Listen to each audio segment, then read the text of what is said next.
Hi friends, IGNOU യൂണിവേഴ്സിറ്റിയുടെ MEG 1-ൽ ഏറ്റവും important ആയിട്ടുള്ള ക്വസ്റ്റ്യൻ ആൻസേഴ്സാണ് നമ്മളിവിടെ പഠിക്കാൻ പോകുന്നത്. എക്സാം വളരെ അടുത്താണ്, അതുകൊണ്ട് തന്നെ നമുക്കൊട്ട് സമയമില്ല. അപ്പോൾ നിങ്ങളിത് ഇരുന്ന് ബൈ ഹാർട്ട് ചെയ്ത് പഠിക്കേണ്ട. ഇനി ഞാൻ പറയാൻ പോകുന്ന ഓരോ ക്വസ്റ്റ്യൻ ആൻസറും എന്ത് ചെയ്യണം, നോട്ട്സ് നിങ്ങളെടുക്കുക. ഇമ്പോർട്ടൻറ്റ് പോയിൻറ്റ്സ് ലൈക്ക് ആരാണ് എഴുതിയത്, മെയിൻ വർക്കുകൾ, അങ്ങനത്തെ കുറച്ച് കാര്യങ്ങൾ മാത്രം നിങ്ങൾക്ക് ബൈ ഹാർട്ട് ചെയ്താൽ മതിയായിരിക്കും. പിന്നെ ആശയം മനസ്സിലാക്കുക, നിങ്ങളുടേതായ രീതിയിൽ എഴുതാനായിട്ട് ശ്രമിക്കുക. കാരണം അതിനുള്ള സമയമുള്ളൂ. MEG 1-ൽ 3 ടെക്സ്റ്റ് ബുക്കുകളാണ് നിങ്ങൾക്ക് കവർ ചെയ്യാനുള്ളത് അല്ലേ. വളരെ എനിക്ക് തോന്നുന്നു MEGയിൽ വെച്ചിട്ട് എല്ലാ ടോപ്പിക്സിലും ഒരു കുറച്ച് ഡിഫിക്കൽട്ടായിട്ടുള്ള ഒരു ടോപ്പിക്കാണ് MEG 1. ഞാൻ നിങ്ങളെ പേടിപ്പിക്കാൻ പറഞ്ഞതല്ല, പക്ഷേ 3 ടെക്സ്റ്റ് ബുക്കുകൾ ഉള്ളത് കൊണ്ട് തന്നെ കുറച്ച് കവർ ചെയ്യാനായിട്ട് ബുദ്ധിമുട്ടാണ്. അപ്പോൾ ഒട്ടും തന്നെ ടെൻഷൻ അടിക്കേണ്ട. നമുക്ക് 1-2 ആഴ്ചകൾ ഇനിയുമുണ്ട്. ഞാൻ ഇടുന്ന ഇമ്പോർട്ടൻറ്റ് ക്വസ്റ്റ്യൻസ് മാത്രം നിങ്ങൾ പഠിച്ചാൽ മതി. You will surely get good result, trust me. ദയവ് ചെയ്ത് വീഡിയോ സബ്സ്ക്രൈബ് ചെയ്ത് ലൈക്ക് അടിച്ച് എന്തെങ്കിലും ഡൗട്ട്സ് ഉണ്ടെങ്കിൽ കമൻറ്റും ചെയ്യാനായിട്ട് മറക്കരുത്. ഇപ്പോൾ തന്നെ ഒരു ലൈക്ക് അടിച്ച് എന്തെങ്കിലും കമൻറ്റ് ഇട്ടോളൂ. കമൻറ്റ് ലാസ്റ്റ് ഇട്ടാലും മതി, but do subscribe. Okay, so let start. June 2010-ലെ ക്വസ്റ്റ്യൻ പേപ്പറാണ് നമ്മൾ റെഫർ ചെയ്യുന്നത്. ഫസ്റ്റ് ക്വസ്റ്റ്യൻ, അതിൽ 2 ക്വസ്റ്റ്യൻസ് ഉണ്ട്. ആദ്യത്തെ ഒരു ക്വസ്റ്റ്യൻ നമുക്ക് നോക്കാം. Explain the following lines with reference to the context. Exceeding sweet yet void of sinful vice, that many sought yet none could ever taste, sweet fruit of pleasure brought from paradise by love himself and in his garden placed. ഇത് June 2010-ലെ question paper നോക്കുകയാണെങ്കിൽ മനസ്സിലാക്കാം. 4 ലൈൻസാണ് ഇതിനുള്ളത്. ഞാൻ type ചെയ്യുമ്പോൾ 5 line ആയതാണ് കേട്ടോ. Text ബുക്കിൽ അല്ലെങ്കിൽ നമ്മുടെ ക്വസ്റ്റ്യൻ പേപ്പറിൽ 4 ലൈനായിട്ട് കാണാം. അപ്പോൾ ഇതിൻ്റെ ഒരു ആശയം അല്ലെങ്കിൽ ഈ ഒരു 4 വരിയുടെ അർത്ഥം ചോദിക്കുകയാണെങ്കിൽ, ഇങ്ങനെ ഏതൊരു ക്വസ്റ്റ്യൻ ചോദിച്ചാലും നമ്മൾ ആദ്യം എഴുതേണ്ടത് ഇതാരാണ് എഴുതിയിരിക്കുന്നത്, ഇത് എവിടെ നിന്നാണ് എടുത്തിരിക്കുന്നത്, ഈ കാര്യങ്ങളാണ് ആദ്യം തന്നെ നമ്മൾ എഴുതേണ്ടത്. അത് എഴുതിയാൽ തന്നെ ടീച്ചേഴ്സ് അവർ ഇവാലുവേറ്റ് ചെയ്യുമ്പോൾ അവർക്ക് മനസ്സിലാവും, ഈ കുട്ടിക്ക് എന്തെങ്കിലുമൊക്കെ ഇതിനെക്കുറിച്ച് അറിയാമെന്നുള്ളത്. അപ്പോൾ ഒന്നും അറിഞ്ഞില്ലെങ്കിൽ ഇതിന് ആദ്യം അത് എഴുതി കൊണ്ട് വേണം നിങ്ങളൊരു എക്സ്പ്ലനേഷൻ കൊടുക്കാനായിട്ട്. ഓക്കെ അല്ലേ? Okay, so let's see the answer. Edmund Spenser's Amoretti Sonnet 26 is a fine example of Renaissance love poetry that blends romantic admiration with spiritual and moral idealism. In the sonnet, Spenser celebrates the virtue of his beloved, Elizabeth Boyle, presenting her not merely as physically attractive but as a symbol of divine purity and moral perfection. The lines under consideration reveal how Spenser elevates love from mere physical desire to a higher, almost sacred experience. ഇത് Edmund Spencer രചിച്ച അല്ലെങ്കിൽ അദ്ദേഹം എഴുതിയ അമോരെറ്റി എന്ന സോനറ്റിലെ 26ാമത്തെ ഒരു ഭാഗമാണ് കൊടുത്തിരിക്കുന്നത്. ഈ സോനറ്റിൽ അദ്ദേഹം അദ്ദേഹത്തിൻ്റെ ലവറായിട്ടുള്ള എലിസബത്തിനെ കുറിച്ചിട്ടാണ് സംസാരിക്കുന്നത്. എലിസബത്ത് ബോയിലിനെ കുറിച്ച് സംസാരിക്കുമ്പോൾ അവളെ വലിയ ഉയർന്ന രീതിയിലാണ് അദ്ദേഹം ഒരു പരിശുദ്ധയായിട്ടുള്ള മോറൽ പെർഫെക്ഷനോട് കൂടിയുള്ള ഫിസിക്കലി അട്രാക്റ്റീവ് ആയിട്ടുള്ള അത്രയും സുന്ദരിയായിട്ടുള്ള ഒരു വ്യക്തിത്വത്തെയാണ് ഇവിടെ എലിസബത്ത് എന്ന വ്യക്തിയിലൂടെ കാണിക്കുന്നത്. ഈ കവിതയുടെ പ്രധാന ആശയം എന്ന് പറയുന്നത് തന്നെ സൗന്ദര്യം എന്ന് പറയുന്നത് ഒരു ഫിസിക്കലി മാത്രമല്ല, പക്ഷെ ആത്മീയമായ ഒന്നും കൂടിയാണ് എന്ന് ഇവിടെ കവി ഓർമ്മിപ്പിക്കുകയാണ്. അതുപോലെ ഈ കവിത വായിക്കുമ്പോൾ നമുക്ക് മനസ്സിലാക്കാൻ സാധിക്കും, ഇതിലൂടെ കൃത്യമായിട്ട് എലിസബത്തിൻ്റെ ലവറായിട്ടുള്ള എഡ്മണ്ട് സ്പെൻസർ പറയുന്നുണ്ട്, അവളുടെ ആ പ്യൂരിറ്റി ഓഫ് മൈൻഡ് കാരണം, അത്രയും ശുദ്ധമായിട്ടുള്ളൊരു മനസ്സ് കാരണം കൊണ്ട് തന്നെ അവളെ ആർക്കും എളുപ്പം കീഴടക്കാൻ സാധിക്കില്ല എന്നാണ് അദ്ദേഹം പറയുന്നത്.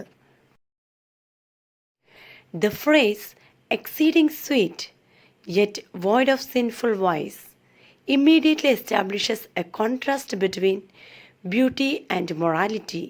While the beloved is exceeding sweet, suggesting charm and attractiveness, she is also free from sinful vice, indicating that her beauty is not associated with lust or moral corruption. This reflects the Renaissance ideal of combining physical beauty with inner virtue.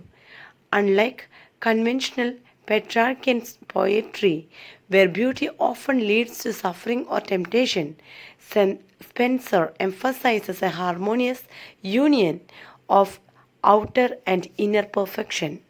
Already നമ്മൾ പറഞ്ഞു Elizabeth വളരെ മനോഹരമായിട്ടുള്ള വളരെ ഭംഗിയുള്ള ഒരു വ്യക്തിയാണ്. പക്ഷേ ഈ പോയത്തിലൂടെ പറയുകയാണ് ഇതൊരു പാട്രിയാർക്കൽ സൊസൈറ്റിയിലാണ് എലിസബത്ത് ജീവിക്കുന്നത്. അതുകൊണ്ട് തന്നെ കൂടുതലും ലസ്റ്റിനോടുള്ള അല്ലെങ്കിൽ ആ ഒരു ഫിസിക്കൽ അട്രാക്ഷനോടുള്ള ഒരു എന്താ പറയുക ഒരു കാര്യമായിരിക്കും കൂടുതലായിട്ട് അന്നത്തെ സൊസൈറ്റിയിൽ നിന്നും പ്രതീക്ഷിക്കേണ്ടത്. പക്ഷേ ഇവളുടെ പ്യൂരിറ്റി ഓഫ് മൈൻഡ് കാരണം അത്രയും നല്ലൊരു വ്യക്തിയായതുകൊണ്ട് തന്നെ ഒരു ആത്മീയ ജീവിതം കൂടി ഒരു സ്പിരിച്വാലിറ്റിയും കൂടിയും എലിസബത്തിൽ ഉള്ളത് കൊണ്ട് തന്നെ അവൾ ആർക്കും പെട്ടെന്ന് കീഴടക്കാൻ പറ്റില്ല എന്നാണ് ഇവിടെ മനോഹരമായിട്ട് പോയറ്റ് അവതരിപ്പിക്കുന്നത്. രണ്ടാമത്തെ ലൈനാണ് the next line that many sought yet none could ever taste introduces the idea of exclusivity and restraint. The beloved is desired by many but none can taste her sweetness. The metaphor of taste suggest both physical intimacy and emotional possession. By denying access to all suitors, Spencer underscores her chastity and self-control. This also enhances her value as she remains unattainable to the unworthy. Such imagery aligns with the Petrarchan tradition, where the beloved is distant and idealized, but Spencer adds a moral dimension by linking her inaccessibility to virtue rather than cruelty. ആ രണ്ടാമത്തെ വരി വായിക്കുമ്പോൾ തന്നെ നമുക്ക് കാര്യം പിടികിട്ടും. ഇത്രയും പറയുമ്പോൾ തന്നെ that many sought yet none could ever taste. ഇവിടെ ടേസ്റ്റ് എന്ന വാക്കുകൊണ്ട് ഉദ്ദേശിക്കുന്നത് ഒരു ഫിസിക്കൽ അട്രാക്ഷൻ തന്നെയാണ്. അപ്പോൾ അത് പറയുന്നത് ഇവൾ അത്രയും മനോഹരമായിട്ടുള്ളൊരു സ്ത്രീയാണ്. പക്ഷേ ദാറ്റ് മെനി സോട്ട് എന്ന് വെച്ചാൽ ഒത്തിരി പേർക്ക് ഇവളെ കാണുമ്പോൾ തന്നെ ഒരു അട്രാക്ഷൻ തോന്നും. പക്ഷേ ആർക്കും തന്നെ ഇവളെ ടേസ്റ്റ് ചെയ്യാൻ അല്ലെങ്കിൽ ഇവളുമായിട്ട് ഒരു സമ്പർക്കത്തിൽ വരാനായിട്ട് ആർക്കും സാധിക്കില്ല എന്നാണ് പറയുന്നത്. അത് ഇവിടെ പോയിട്ട് ഇവളെ കുറിച്ചിട്ട് അത്രയും പോസിറ്റീവായിട്ടുള്ള ഒരു ആസ്പെക്റ്റ് അല്ലെങ്കിൽ ആ ഒരു കോണറിൽ കൂടെയാണ് ഇവളെ നോക്കി കാണുന്നതും ഈ ഒരു കവിത അവതരിപ്പിക്കുന്നതും. ഈ ഒരു കാര്യം പറയുമ്പോൾ തന്നെ അവളുടെ വാല്യൂസ്, അവൾ ഹോൾഡ് ചെയ്തുകൊണ്ടിരിക്കുന്ന ചേസ്റ്റ് ലൈഫ്, ആ വാല്യൂസ് എല്ലാം നമുക്ക് എടുത്തു പറയാവുന്നതാണ്. The imagery becomes more elevated and symbolic in the lines, "Sweet fruit of pleasure brought from paradise, by love himself and in his garden placed." Here, the beloved is compared to a sweet fruit from paradise, invoking biblical imagery of the Garden of Eden. However, unlike the forbidden fruit associated with the sin, this fruit is pure and divinely sanctioned. The reverence to love himself, planting this fruit suggesting that her view is not accidental but intentionally created by a higher power. This transforms the beloved into a sacred figure, almost a divine gift to the world. ഇവിടെ paradise എന്ന വാക്ക് കൊണ്ട് ഉദ്ദേശിക്കുന്നത് ബൈബിളിൽ കാണുന്ന Eden തോട്ടം, garden of Eden, അതിനെക്കുറിച്ചാണ്. അപ്പോൾ അവിടെ ഫ്രൂട്ടിന് ഒത്തിരി പ്രാധാന്യം ഗാർഡൻ ഓഫ് ഈഡനെ കുറിച്ച് പഠിക്കുമ്പോൾ നമുക്ക് കാണാൻ സാധിക്കും. ആ കൽപ്പിച്ചിരിക്കുന്ന ഒരു വൃക്ഷത്തിലെ ഒരു പഴം നമ്മൾ കഴിക്കരുത് എന്നാണ് വിലക്കിയിട്ടുള്ളത് ഗാർഡൻ ഓഫ് ഈഡനിൽ. അത് നമുക്കിപ്പോൾ പഠിക്കാനില്ല, പക്ഷെ ഒന്നറിയാൻ വേണ്ടി പറഞ്ഞതാണ്. പക്ഷെ ആ പഴം കഴിച്ചു കഴിഞ്ഞാൽ നമുക്ക് സിൻഫുൾ ലൈഫായിരിക്കും, അല്ലെങ്കിൽ നമ്മൾ പാപം ചെയ്യും എന്നൊരു വിശ്വാസമാണ് ക്രിസ്ത്യൻ ലൈഫിൽ കാണുന്നത്. അപ്പോൾ ഇവിടെ നമുക്ക് അതേ കാര്യമാണ് കമ്പയർ ചെയ്യുന്നത് പാരഡൈസ് എന്ന് പറയുന്നത് കൊണ്ടും ആ പാരഡൈസിൽ നിന്നും കിട്ടിയ ഒരു ഫ്രൂട്ടാണ് ഇത് എന്ന് പറയുന്നതും എന്നുവെച്ചാൽ അത്രയും ബ്ലിസ്ഫുൾ ആയിട്ടുള്ള ഒരു ആറ്റിറ്റ്യൂഡ് ഒരു ക്യാരക്ടറാണ് എലിസബത്തിൻ്റേത്. അപ്പോൾ അവളിനെ ആർക്കും അങ്ങനെ കഴിക്കാനായിട്ട് കിട്ടില്ല എന്നാണ് ഉദ്ദേശിക്കുന്നത്. കാര്യം ക്ലിയർ ആയല്ലോ? അപ്പോൾ ഇത്രയും പറയുമ്പോൾ തന്നെ നിങ്ങൾക്ക് കാര്യങ്ങൾ പിടികിട്ടിട്ടുണ്ടാവും അല്ലേ? These lines reflect key Renaissance themes such as Neoplatonism, where physical beauty is seen as a reflection of spiritual truth. The beloved's beauty leads not to temptation, but to admiration of divine perfection. Love in this context becomes a path to moral and spiritual elevation, rather than mere sensual pleasure. Spencer's treatment of love is thus both romantic and ethical, combining emotional devotion with reverence. ഇവിടെ നിയോ Platonism എന്ന് പറയുന്ന ഒരു renaissance തീമിനെ നമ്മളിവിടെ എടുത്തു പറയുന്നുണ്ട്. അത് വേറെ ഒന്നുമല്ല, അതിൽ നമുക്ക് കാണാൻ സാധിക്കും ഈ ഒരു ഫിസിക്കൽ ബ്യൂട്ടി എന്ന് പറയുന്നത് സ്പിരിച്വൽ ട്രൂത്തുമായിട്ടൊരു കമ്പൈൻ ചെയ്തിട്ടുള്ളൊരു കാര്യമാണ്. ഇവിടെ ബിലവഡായിട്ടുള്ള പോയിറ്റിൻ്റെ ബിലവഡായിട്ടുള്ള എലിസബത്തിൻ്റെ ലൈഫ് അല്ലെങ്കിൽ ആ എലിസബത്ത് എന്ന് പറയുന്നത് അവളുടെ ബ്യൂട്ടി എന്ന് പറയുന്നത് വെറുതെ ഒരു അഡ്മിറേഷന് വേണ്ടിയിട്ടുള്ള അല്ലെങ്കിൽ ഒരു പുറം ഭംഗിയല്ല, മറിച്ച് അവൾക്ക് ഇന്നർ ബ്യൂട്ടി ഉണ്ട്, സ്പിരിച്വൽ ബ്യൂട്ടി അവളിൽ നിന്നും കാണാൻ സാധിക്കുമെന്നാണ് പറയുന്നത്. അതുകൊണ്ടാണ് അവൾ എന്താ പറയുക അത്രയും ഭംഗി മുഖത്ത് മാത്രമല്ല സ്പിരിച്വാലിറ്റിയിലും കൂടി ഉണ്ട്. അതുകൊണ്ട് തന്നെയാണ് അവൾക്ക് ധാരാളം വാല്യൂസ് അവൾ ഹോൾഡ് ചെയ്യുന്നുണ്ട് എന്ന് നമുക്ക് മനസ്സിലാക്കാനായിട്ട് സാധിക്കുന്നത്. പോയിട്ട് ധാരാളം റെസ്പെക്റ്റ് കൊടുത്തുകൊണ്ടാണ് എലിസബത്തിനെ സ്നേഹിക്കുന്നത്. He's romantic at the same time അദ്ദേഹം സ്പിരിച്വലി അവളിനെ അത്രയും ഹൈ പീക്ക് ലെവലിൽ കാണണമെങ്കിൽ അദ്ദേഹം ഒരു സ്പിരിച്വൽ മെൻറ്റാലിറ്റിയുടെ ഉടമയാണെന്ന് നമുക്ക് പറയാൻ സാധിക്കും.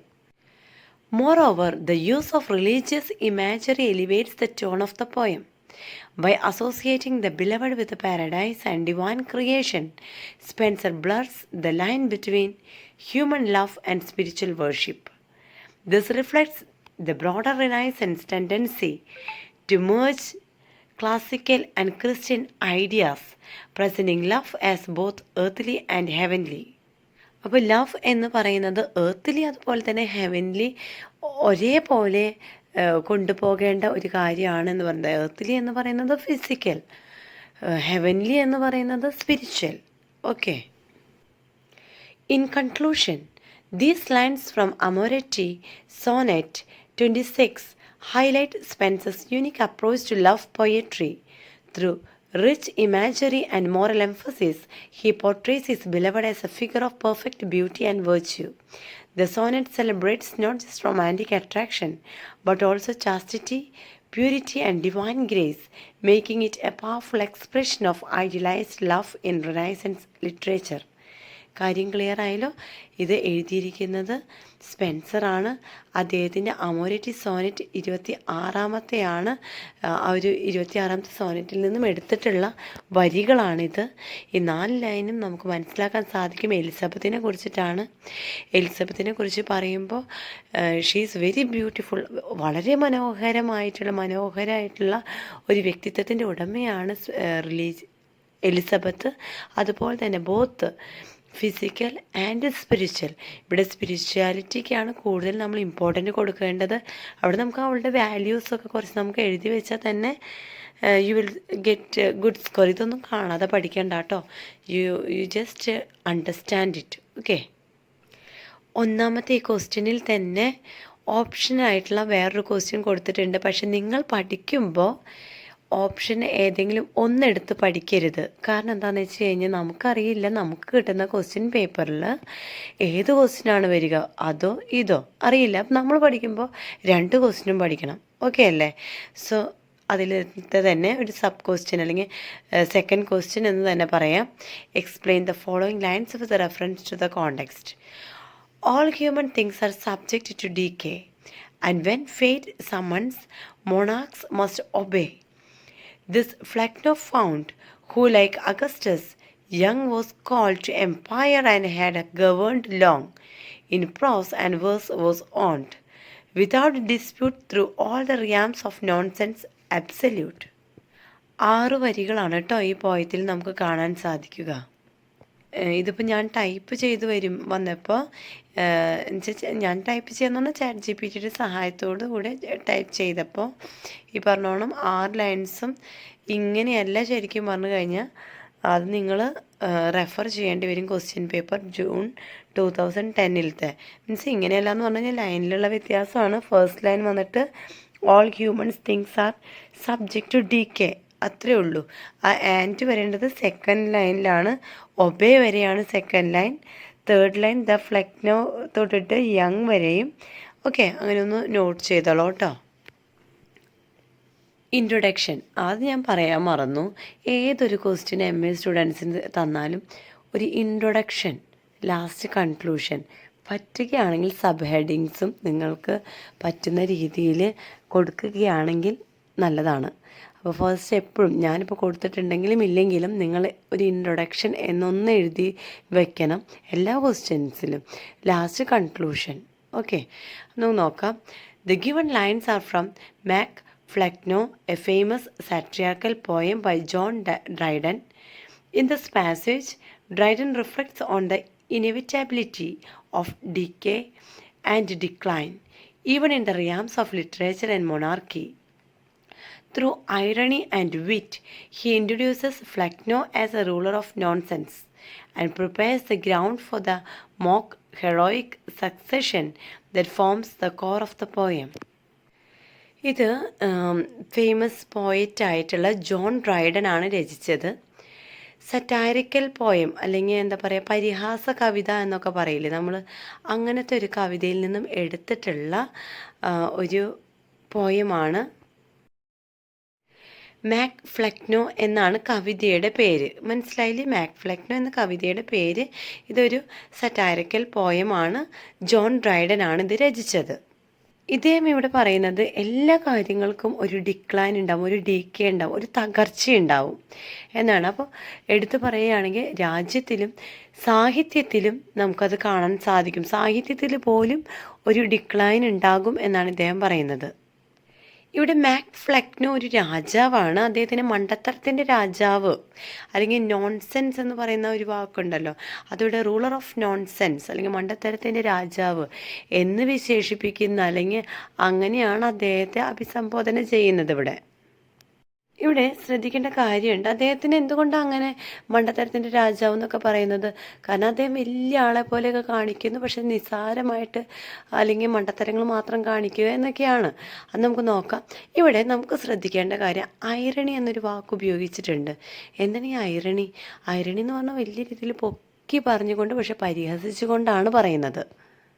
ഇവിടെ വിറ്റ്, WIT, വിറ്റ് എന്ന വാക്ക് ഉപയോഗിക്കുന്നുണ്ട്. അത് ചിന്തിപ്പിക്കുന്ന രീതിയിൽ, ഓക്കെ, ബുദ്ധിപരമായിട്ട് ചിന്തിപ്പിക്കുന്ന രീതിയിൽ പോയറ്റ് പരിഹസിക്കുകയാണ് ചെയ്യുന്നത്. ആ ഒരു വേർഷനെയാണ് വിറ്റ് എന്ന് പറയുന്ന പദം കൊണ്ടിവിടെ ഉദ്ദേശിക്കുന്നത്.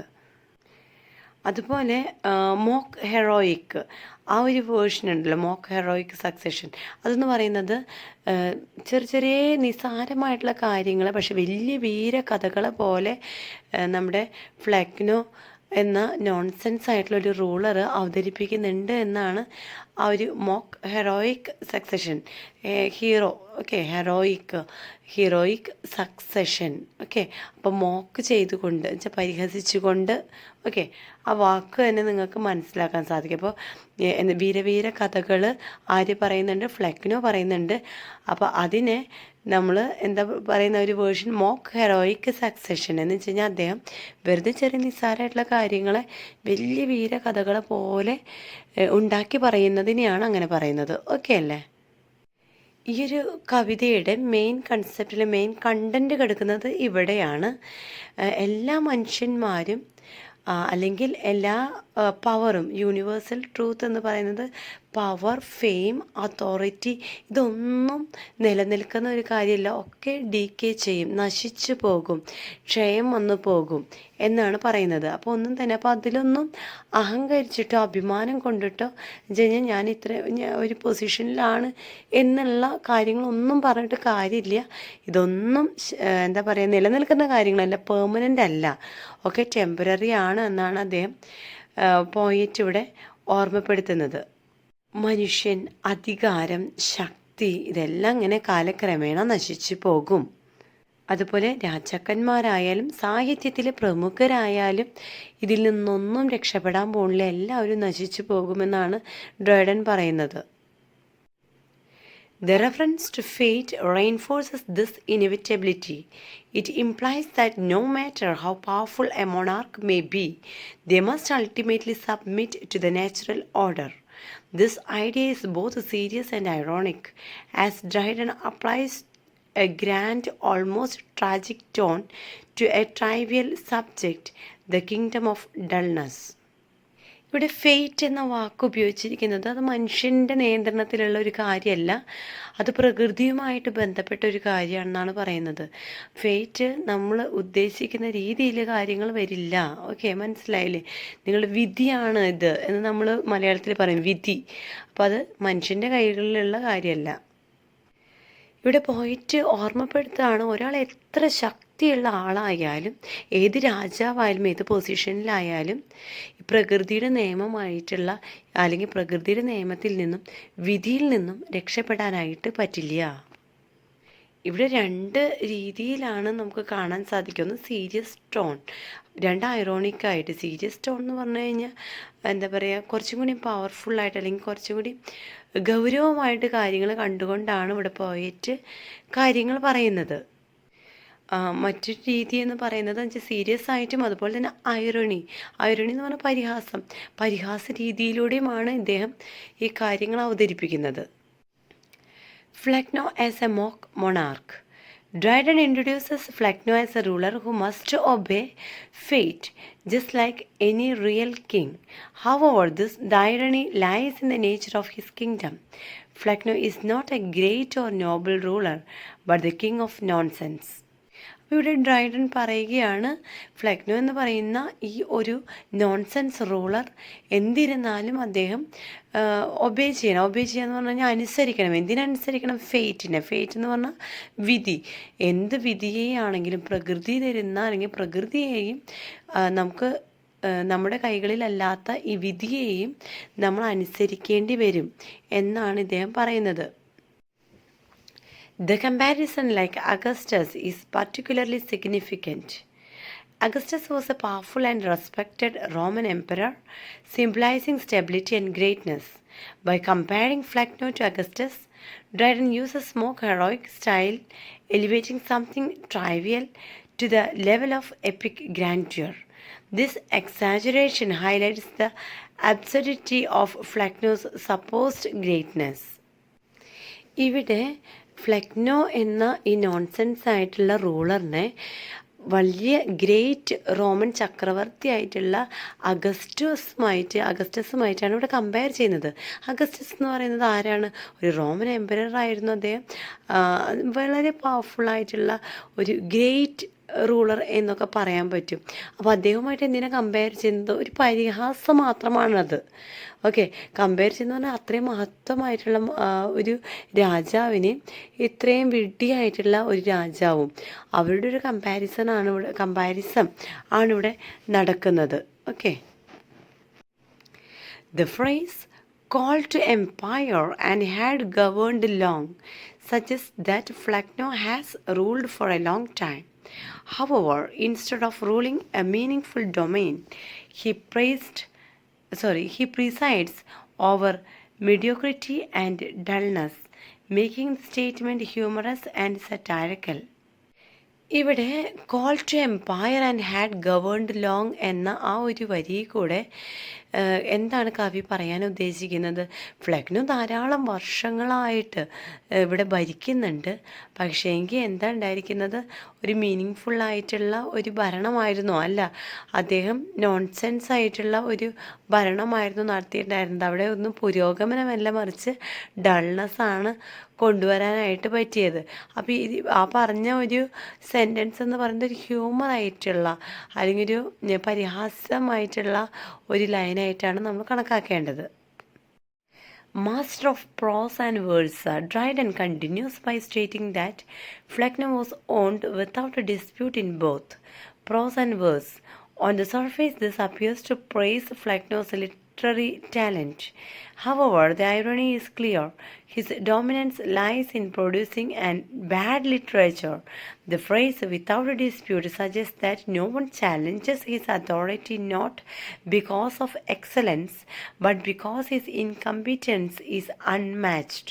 He is the undisputed master of dull writing. This clever inversion of praise into criticism is a key feature of Dryden's satire. ഇവിടെ ഫ്ലെഗ്നോനെ വളരെ എന്താ പറയുക, കുറച്ച് കൂടെ പ്രേസ് ചെയ്യുന്ന രീതിയിലാണ് ഇദ്ദേഹം അവതരിപ്പിച്ചിരിക്കുന്നത് ലിറ്റററി ടാലൻറ്റിനെ കുറിച്ച്. പക്ഷേ അതൊരു സറ്റാരിക്കലായിട്ട് ഒരു പരിഹാസകരമായിട്ടുള്ള ഒരു കാര്യമാണ്. ശരിക്കും പറഞ്ഞു കഴിഞ്ഞാൽ ഇദ്ദേഹത്തിൻ്റെ ഫ്ലെഗ്നോയുടെ കാലത്ത് വളരെ മോശമായിട്ടുള്ള ഒരു ലിറ്റററി ആയിരുന്നു നടന്നുകൊണ്ടിരിക്കുന്നത്. കാരണം അദ്ദേഹത്തിന് ലിറ്റററി റൈറ്റിംഗ് അത്രയും മോശമായിരുന്നു. പക്ഷേ ഇദ്ദേഹം പറയുമ്പോൾ വേറെ ഓപ്പോസിറ്റായിട്ട് ഇദ്ദേഹത്തെ പ്രൈസ് ചെയ്തുകൊണ്ട്, ഫ്ലെഗ്നോനെ പ്രൈസ് ചെയ്തുകൊണ്ടാണ് എഴുതുന്നത്. പക്ഷെ അതെന്താണ്, ഒരു പരിഹാസം മാത്രമാണ്. The realm of nonsense. The realm of nonsense is a metaphorical kingdom representing inferior literature and foolishness. By describing it as a vast domain, Dryden humorously elevates triviality to the level of a grand empire. Calling Flecknoe absolute ruler emphasizes his complete control over this world of dullness. The word absolute is usually associated with powerful monarchs, but here it is used ironically to underline the emptiness of his authority. This imagery prepares the reader for the central theme of succession, where Flecknoe must choose a worthy heir to continue his legacy of nonsense. Realms of nonsense എന്ന് പറയുന്നതിലൂടെ അതൊരു മെറ്റഫറാണ് ഇവിടെ Dryden use ചെയ്യുന്നത്.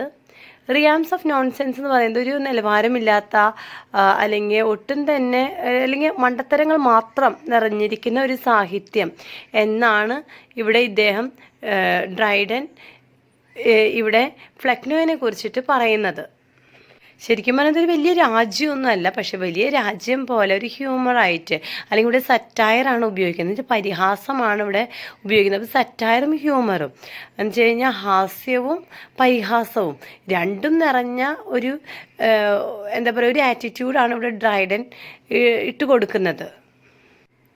അതുപോലെ തന്നെ Dryden use ചെയ്തിട്ടുള്ള മറ്റൊരു വേർഡാണ് അബ്സല്യൂട്ട് റൂളർ. അബ്സല്യൂട്ട് എന്നൊക്കെ പറഞ്ഞു കഴിഞ്ഞാൽ പൂർണ്ണ അധികാരത്തിലുള്ള ആ ഒരു രാജാവുണ്ടല്ലോ, എന്ന് വെച്ച് കഴിഞ്ഞാൽ എല്ലാം തികഞ്ഞ ഒരു രാജാവ് എന്നുള്ള വാക്ക് ഫ്ലെക്നോയെ കുറിച്ച് ഡ്രൈഡൻ ഇവിടെ ഉപയോഗിക്കുന്നത് ശരിക്കും റിയാലിറ്റി അല്ല, അദ്ദേഹം ഹാസ്യപരമായിട്ട് അല്ലെങ്കിൽ പരിഹാസപരമായിട്ടൊക്കെയാണ് ഇവിടെ യൂസ് ചെയ്തിട്ടുള്ളത്.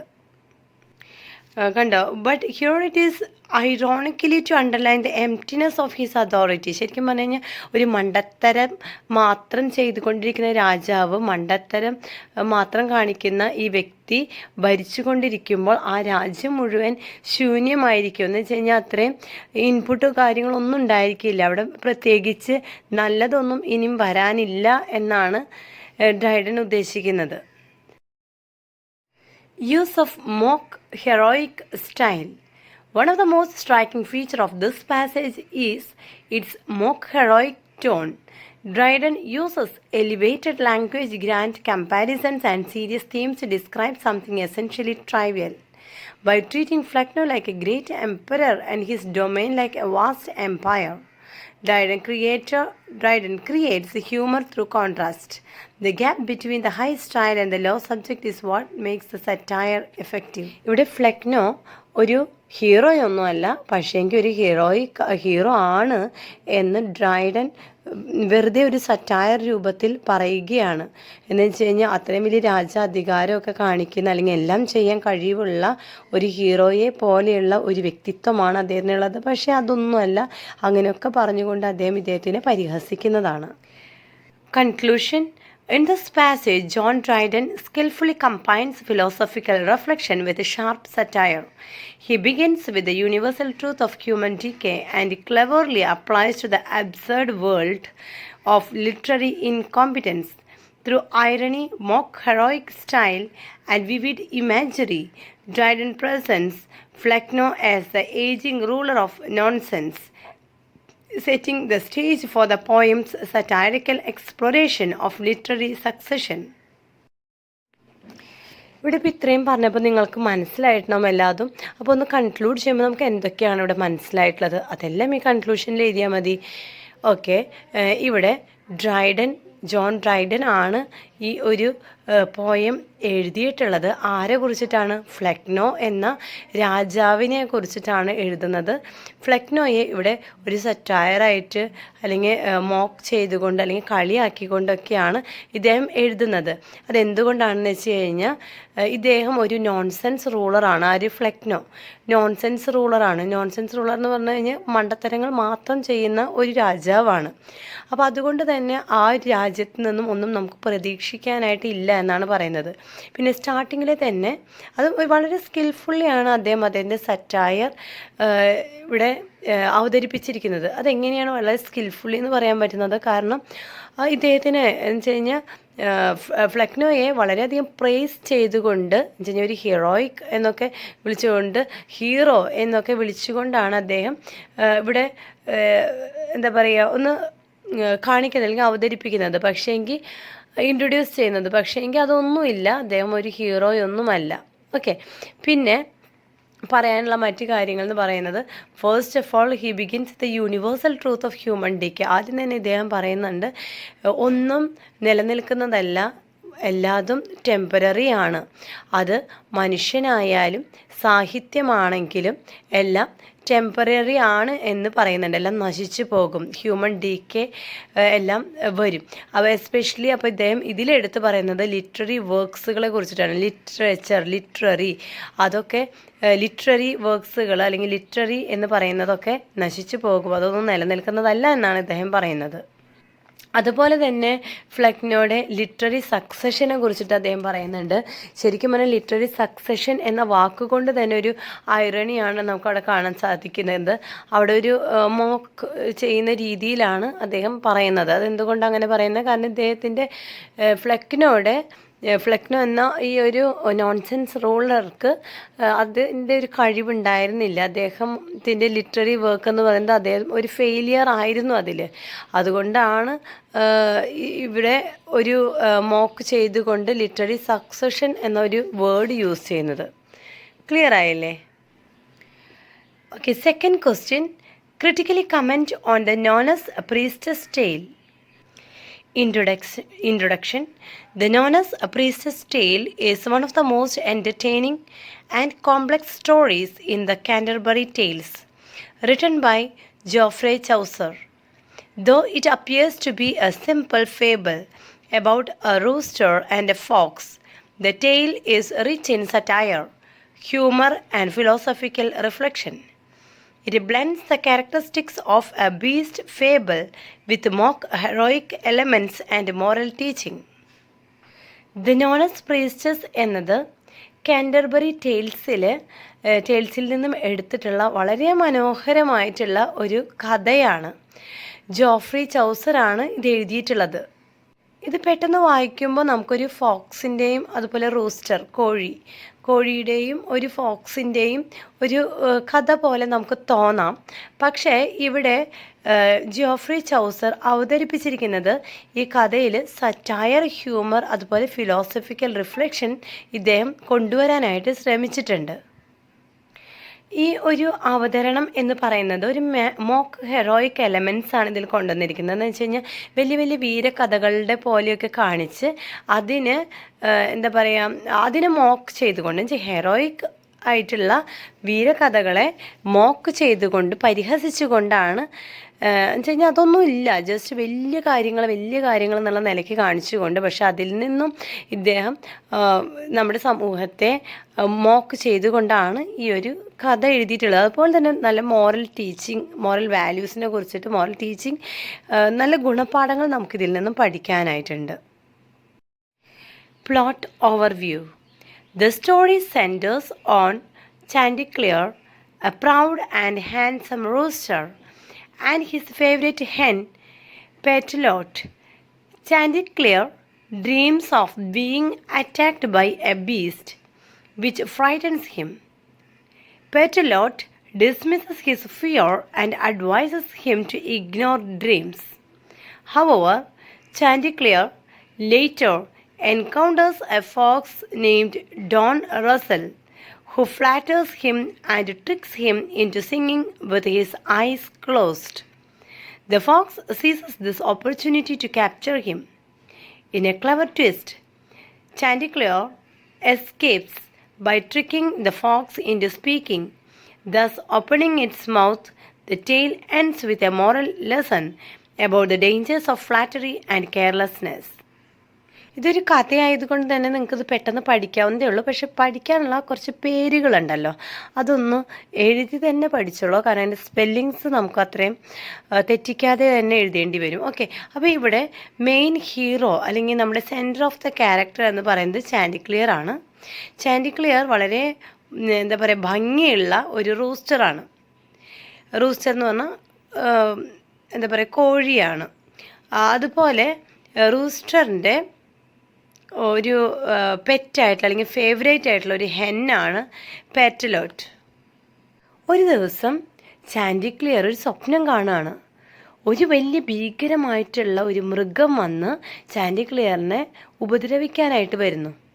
അപ്പോൾ ഈ ഒരു സ്വപ്നം കണ്ടു കഴിഞ്ഞപ്പോൾ കൂടെയുള്ള പെറ്റലോട്ട് പറയുകയാണ്, നീ ഈ സ്വപ്നം കണ്ടൊന്നും പേടിക്കേണ്ട കാര്യമില്ല, കാരണം സ്വപ്നങ്ങളെ നമുക്ക് വിശ്വസിക്കേണ്ട ആവശ്യമില്ല എന്ന്. Use of beast fable tradition. One of the key features of the tale is its use of animals as characters to reflect human behavior. This aligns it with the tradition of beast fables, where animals speak and act like humans to convey moral lessons. Chanticleer represents pride and vanity, while the fox symbolizes cunning and deceit. Through these characters, Chaucer presents universal human weaknesses in an engaging and accessible manner. The nun's priest ടെയിലിൻ്റെ വലിയൊരു പ്രത്യേകത എന്താണെന്നറിയോ? ഇവിടെ കൂടുതലായിട്ടും മൃഗങ്ങളെയാണ് ചിത്രീകരിച്ചുകൊണ്ട് കഥ എഴുതുന്നത്. And ഈ മൃഗങ്ങളൊക്കെ സംസാരിക്കുകയും ചെയ്യും. അതാണ് ഇതിലൊരു സവിശേഷത അല്ലെങ്കിൽ ഒരു പ്രത്യേകത. ഈ സ്റ്റോറിയിൽ ചാൻഡിക്ലിയർ എന്ന് പറയുന്ന ആ ഒരു ക്യാരക്ടർ പ്രൈഡും വാനിറ്റിയുമാണ് റെപ്രസെൻ്റ് ചെയ്യുന്നത്. അഹങ്കാരത്തെയും വാനിറ്റിയെയും ഒരു ആഡംബരത്തെയും ഒക്കെയാണ് ഇവിടെ റെപ്രസെൻ്റ് ചെയ്തിരിക്കുന്നത്. മറ്റൊരു ക്യാരക്ടറായിട്ടുള്ള ഫോക്സിൻ്റെ പേരെന്തായിരുന്നു? റസൽ. ഡോൺ റസലാണ്. അപ്പോൾ ഡോൺ റസൽ എന്ന് പറയുന്ന ഈ ഒരു ഫോക്സിൻ്റെ ക്യാരക്ടർ എന്ന് പറയുന്നത് കണ്ണിങ്ങും ഡിസീറ്റുമാണ്. കണ്ണിങ്ങും ഡിസീറ്റ് എന്നൊക്കെ പറഞ്ഞാൽ എന്താ പറയുക, ഒരു വഞ്ചനയും പിന്നെ കണ്ണിങ് എന്ന് പറയില്ലേ, എന്താ പറയുക കുരുട്ടുബുദ്ധിയൊക്കെ നമ്മൾ പറയില്ലേ. അപ്പോൾ അങ്ങനെ വഞ്ചനയും കുരുട്ടുബുദ്ധിയും ഒക്കെ ഉപയോഗിക്കുന്ന ഒരു ക്യാരക്ടറാണ് ഫോക്സിൻ്റേത്. അങ്ങനെ ഈ സ്റ്റോറിയിലൂടെ ഫോക്സിൻ്റെ ക്യാരക്ടേഴ്സാണ് ഇവിടെ വെച്ചിരിക്കുന്നതെങ്കിലും മനുഷ്യരുടെ യഥാർത്ഥ സ്വഭാവത്തെ എടുത്തു കാണിക്കാനായിട്ട് ഈ മൃഗങ്ങളെ ഇവിടെ ഉപയോഗിക്കുകയാണ് ചെയ്യുന്നത്. ഓക്കെ, മനസ്സിലായില്ലേ? അപ്പോൾ ഇതിൽ മോറൽ വാല്യൂസും കാണിക്കുന്നുണ്ട്, അതേസമയം കപടതയും വഞ്ചനയൊക്കെ നിറഞ്ഞിട്ടുള്ള ഒരു ലോകത്തെ കാണിക്കുന്നുണ്ട്. പിന്നെ എന്താ പറയുക, വേറെ രണ്ട് ഇത് പറയുക പ്രൈഡ് ആൻഡ് വാനിറ്റി. ഓക്കെ, അങ്ങനെയുള്ള ക്യാരക്ടേഴ്സും ഇവിടെ നമുക്ക് കാണുന്നുണ്ട്. ഇതൊക്കെ മനുഷ്യരുമായിട്ടാണ് കമ്പാരിസൺ നടത്തുന്നത്. Mock heroic style and satire. A striking aspect of the tale is its mock heroic style. Chaucer elevates a simple barnyard story to the level of epic literature. Chanticleer is described in grand, heroic terms, and his actions are treated as if they were part of a great epic battle. This exaggerated style creates humor and satire by comparing trivial events to heroic deeds. Chaucer mocks the conventions of epic poetry and highlights the absurdity of taking such matters too seriously. At the same time, he gently satirizes human pride and intellectual debates. ജോഫ്രയുടെ ഈ ഒരു സ്റ്റോറിയിൽ മെയിനായിട്ടുള്ള അല്ലെങ്കിൽ ഏറ്റവും ഒരു പ്രധാന സവിശേഷത എന്ന് തന്നെ പറയാൻ പറ്റും ഇദ്ദേഹത്തിൻ്റെ ഈ ഒരു സ്റ്റൈലായിട്ടുള്ള മോക്ക് ഹെറോയിക് സ്റ്റൈൽ. ഇത് ക്ലിയറായിട്ട് മനസ്സിലാക്കുകയാണെങ്കിൽ mock heroic style and satire എന്നുള്ള ആ ഒരു കാര്യം എന്താ സംഭവം എന്ന് വെച്ച് കഴിഞ്ഞാൽ ചെറിയ സംഭവത്തെ വളരെ നിസ്സാരമായിട്ടുള്ളൊരു സംഭവമായിരിക്കാം, പക്ഷെ അതിന് വലിയൊരു വീരകഥ പോലെ അവതരിപ്പിക്കുന്ന ഒരു എപ്പിക്കായിട്ട് അവതരിപ്പിക്കുന്ന ആ ഒരു ഇതുണ്ടല്ലോ, എപ്പിക് ബാറ്റിലൊക്കെ ഉണ്ടോ, അപ്പോൾ അങ്ങനെ അവതരിപ്പിക്കുന്നതിനെയാണ് ഈ പറയുന്ന മോക്ക് ഹെറോയിക് സ്റ്റൈൽ എന്നൊക്കെ പറഞ്ഞാൽ നമുക്ക് മനസ്സിലാക്കാനായിട്ട് സാധിക്കുക. ഇവിടെ ചാൻറ്റിക്ലിയർ എന്ന് പറയുന്ന ഒരു കോഴി, ആ കോഴീനെ അതിൻ്റെ പ്രവൃത്തിയൊക്കെ കാണിച്ചുകൊണ്ട് വലിയൊരു മഹാവീരനായിട്ടൊക്കെയാണ് ഇവിടെ കാണിച്ചിരിക്കുന്നത്. വലിയ ബാറ്റിലും കാര്യങ്ങളൊക്കെ കുറിച്ചിട്ട് നമ്മളിതിൽ കാണുന്നുണ്ട്. ഈ ചെയ്യുന്നത് എന്തിനാണെന്ന് വെച്ച് കഴിഞ്ഞാൽ മനുഷ്യരുടെ ദൗർബല്യങ്ങളെ എടുത്ത് അതിനെ പരിഹസിക്കുക എന്നതാണ് ഇതിൻ്റെ ലക്ഷ്യം. Debate on dreams and free will. The conversation between Chanticleer and Pételote introduces a serious philosophical debate about dreams. Chanticleer believes that dreams can be prophetic, while Pételote argues that they are meaningless and caused by physical conditions. ഇവിടെ ചാൻറ്റിക്ലിയറും അതുപോലെ തന്നെ പേറ്റലോട്ടും തമ്മിലുള്ള ഒരു debate എന്ന് പറഞ്ഞു കഴിഞ്ഞാൽ ചാൻറ്റിക്ലിയർ ഒരു dream കണ്ടു എന്ന് പറഞ്ഞുവല്ലോ, ഒരു ഭീകരമായിട്ടുള്ള ഒരു വലിയൊരു മൃഗം വന്ന് തന്നെ ഉപദ്രവിക്കാനായിട്ട് പോകുന്ന ആ ഒരു ഡ്രീം. അപ്പോൾ അതിനെക്കുറിച്ചിട്ടുള്ള എന്താ ഉണ്ടായത്, അപ്പോൾ ആ സമയത്ത് ഈ ഒരു ഡ്രീമിനെ കുറിച്ചിട്ട് പേറ്റലോട്ടിനോട് പറഞ്ഞു കഴിഞ്ഞപ്പോൾ അദ്ദേഹം പേടിച്ചുകൊണ്ടാണ് പറയുന്നത്. അപ്പോൾ പേറ്റലോട്ട് എന്താ പറയുന്നത്, ഇതൊന്നും അത്ര വലിയ കാര്യമൊന്നുമല്ല, സ്വപ്നത്തിലൊന്നും വിശ്വസിക്കേണ്ട ആവശ്യമില്ല എന്ന് പറയുന്നുണ്ട്. അപ്പോൾ അത് പിന്നെ ഒരു ഡിബേറ്റ് ആയിട്ട് എടുത്തിരിക്കുകയാണ് അവർ തമ്മിൽ തർക്കങ്ങൾ തുടങ്ങി. തർക്കം എന്ന് പറഞ്ഞാൽ അവർ ആർഗ്യൂ ചെയ്യണം അങ്ങോട്ടും ഇങ്ങോട്ടും. ചാൻറ്റിക്ലിയറിൻ്റെ ഒരു അഭിപ്രായ പ്രകാരം അല്ലെങ്കിൽ അദ്ദേഹത്തിൻ്റെ ഒരു വിശ്വാസപ്രകാരം ഈ പറയുന്ന ഡ്രീംസൊക്കെ പ്രൊഫറ്റിക് ആണ്. അതേസമയം പേറ്റലോട്ട് ആർഗ്യൂ ചെയ്യുന്നത് ഡ്രീംസ് ഒന്നും അത്ര കാര്യമല്ല, അതൊന്നും നമ്മൾ വിശ്വസിക്കേണ്ട ആവശ്യമില്ല എന്നുള്ള ഒരു ചിന്തയാണ് വരുന്നത്. This debate reflects medieval discussions about fate, free will, and the nature of knowledge. Chaucer skillfully blends this intellectual discourse with humor, showing how even animals can engage in complex reasoning. Ultimately, the tale suggests that ignoring warning, whether from dreams or intuition, can lead to danger. ഈ പറയുന്ന ഈ ഒരു debate 3 ആശയങ്ങളെയാണ് ഇവിടെ കേന്ദ്രീകരിക്കുന്നത്. ഒന്ന് fate എന്ന് പറഞ്ഞാൽ വിധി, പിന്നെ ഫ്രീ വിൽ, പിന്നെ നേച്ചർ ഓഫ് നോളജ്. ഈ പറയുന്ന 3 ആശയങ്ങളെയാണ് ഇവിടെ കേന്ദ്രീകരിക്കുന്നത്. പിന്നെ ചൗസർ സ്കിൽഫുള്ളി അദ്ദേഹം പറയുകയാണ്, ഈ പറയുന്ന ആനിമൽസിനെ അദ്ദേഹം കമ്പയർ ചെയ്തുകൊണ്ട് അവർക്ക് പോലും ചിന്തിക്കാനായിട്ട് സാധിക്കും. എന്ന് വെച്ച് കഴിഞ്ഞാൽ മനുഷ്യനെയും മൃഗത്തെയും ഒക്കെ കമ്പാരിസൺ ആണ് ഇവിടെ നടക്കുന്നത്. Animals can engage in complex reasoning. And at the end നമുക്കൊരു മോറൽ പോലെ ഇവിടെ കാണുന്നത് ഇതാണ്, ഇങ്ങനെയുള്ള സ്വപ്നങ്ങളോ അല്ലെങ്കിൽ ഇൻറ്റ്യൂഷൻ എന്ന് പറഞ്ഞു കഴിഞ്ഞാൽ വരാൻ പോകുന്ന കാര്യങ്ങൾ നമുക്കൊന്ന് അറിയാനായിട്ടൊരു ചെറിയ ഒരു ഇൻറ്റ്യൂഷൻ നമുക്ക് കിട്ടും, ഒരു സെൻസേഷനാണത്. അപ്പോൾ അങ്ങനത്തെ ചിന്തകൾ, ഓക്കെ, ആ ചിന്തകൾ ചില സമയത്ത് നമുക്ക് വരും, ഇങ്ങനെ സംഭവിക്കും അങ്ങനെ സംഭവിക്കാം വെറുതെ ചിന്തിച്ച് കൂട്ടുന്നതല്ല, but it is an intuition. അതുപോലെ തന്നെ ചില ഡ്രീംസ്, ഇതൊക്കെ വെറുതെ തള്ളി കളയരുത്, ചിലപ്പോൾ അതിന് ധാരാളം മീനിങ്സ് ഉണ്ടായിരിക്കാം എന്നും കൂടി ഇവിടെ ചൗസർ നമ്മളെ ഓർമ്മപ്പെടുത്തുന്നുണ്ട്. Theme of flattery and deception. The central moral of the tale is the danger of flattery. Chanticleer's downfall occurs because he is too proud and easily influenced by praise. The fox exploits this weakness, demonstrating how manipulation often works through appealing to vanity. Flattery and deception ആ ഒരു ആശയമാണെന്ന് വെച്ച് കഴിഞ്ഞാൽ പ്രശംസയും അതുപോലെ വഞ്ചനയും. ഈ ഒരു ആശയം കൂടി നമുക്ക് ഈ ഒരു സ്റ്റോറിയിൽ നിന്നും പഠിക്കാൻ പറ്റുന്നതാണ് എന്ന് വെച്ച് കഴിഞ്ഞാൽ നമുക്ക് മനസ്സിലാക്കാനായിട്ട് സാധിക്കും. ഈ കഥയുടെ പ്രധാന ആശയമെന്ന് പറയുന്നത് പ്രശംസ മുഖേന ഉണ്ടാകുന്ന ഒരു അപകടത്തെക്കുറിച്ചിട്ടാണ് ഇതിൽ നമുക്ക് കാണാൻ സാധിക്കുക. ഇവിടെ ചാൻസലേഴ്സ് അദ്ദേഹം പെട്ടെന്ന് തന്നെ ഈ പറയുന്ന പ്രശംസയിലൊക്കെ വീണു പോകുന്ന ഒരു വ്യക്തിയായിട്ടാണ് അല്ലെങ്കിൽ ഒരു ക്യാരക്ടറായിട്ടാണ് ഇവിടെ ക്യാരക്ടറൈസ് ചെയ്തിട്ടുള്ളത്. അങ്ങനെ ആ പെട്ടെന്നുള്ള ഒരു പ്രശംസയിൽ വീണു പോകുന്ന ക്യാരക്ടറും അതുപോലെ തന്നെ ഒരു അഹങ്കാരത്തിൻ്റെ ഒരു ക്യാരക്ടറുമായിട്ട് ചാൻസലേഴ്സിനെ കാണുന്നതും ചാൻസലേഴ്സ് പെട്ടെന്ന് ഡൗൺഫോൾ ആകുന്നതും നമുക്ക് കാണാൻ സാധിക്കും. ആ ഒരു സമയം ഫോക്സ് വളരെ കണ്ണിങ് ആയിട്ടുള്ള ഫോക്സ് ഈ ഒരു സമയം പ്രയോജനപ്പെടുത്തുന്നുമുണ്ട്. അപ്പോൾ ഈ ഒരു സ്റ്റോറിയിലൂടെ നമുക്ക് മനസ്സിലാക്കാൻ സാധിക്കുന്നത് മനുഷ്യന്മാർ പെട്ടെന്ന് വീഴ്ത്താനായിട്ട് ഈ പറയുന്ന നമ്മൾ പെട്ടെന്ന് നമുക്കൊരു വഞ്ചനയിലോട്ട് കടക്കാനായിട്ട് പറ്റുന്നത് നമ്മളുടെ അറിവില്ലായ്മ അല്ലെങ്കിൽ നമ്മളുടെ ഒരു പ്രൈഡായിട്ടുള്ള ഒരു അഹങ്കാരം പിടിച്ചിട്ടുള്ള ക്യാരക്ടറൊക്കെ ആയിരിക്കാം എന്നും കൂടിയുള്ളൊരു മോറൽ ആണ് ഇതിൽ നിന്ന് നമുക്ക് ലഭിക്കുന്നത്. However, the tale also shows that intelligence can overcome danger. Chancellor's clever escape highlights the importance of wit and presence of mind, humor and irony. Humor plays a major role. Humour and irony എന്ന് പറയുന്നത് അവിടെ ഒരു heading ആണ്, sub heading ആയിട്ട് കൊടുക്കണം കേട്ടോ. Humour plays a major role throughout the tale. Chaucer uses irony, exaggeration and witty dialogue to entertain the reader. The contrast between the serious tone and the trivial subject adds to the comic effect.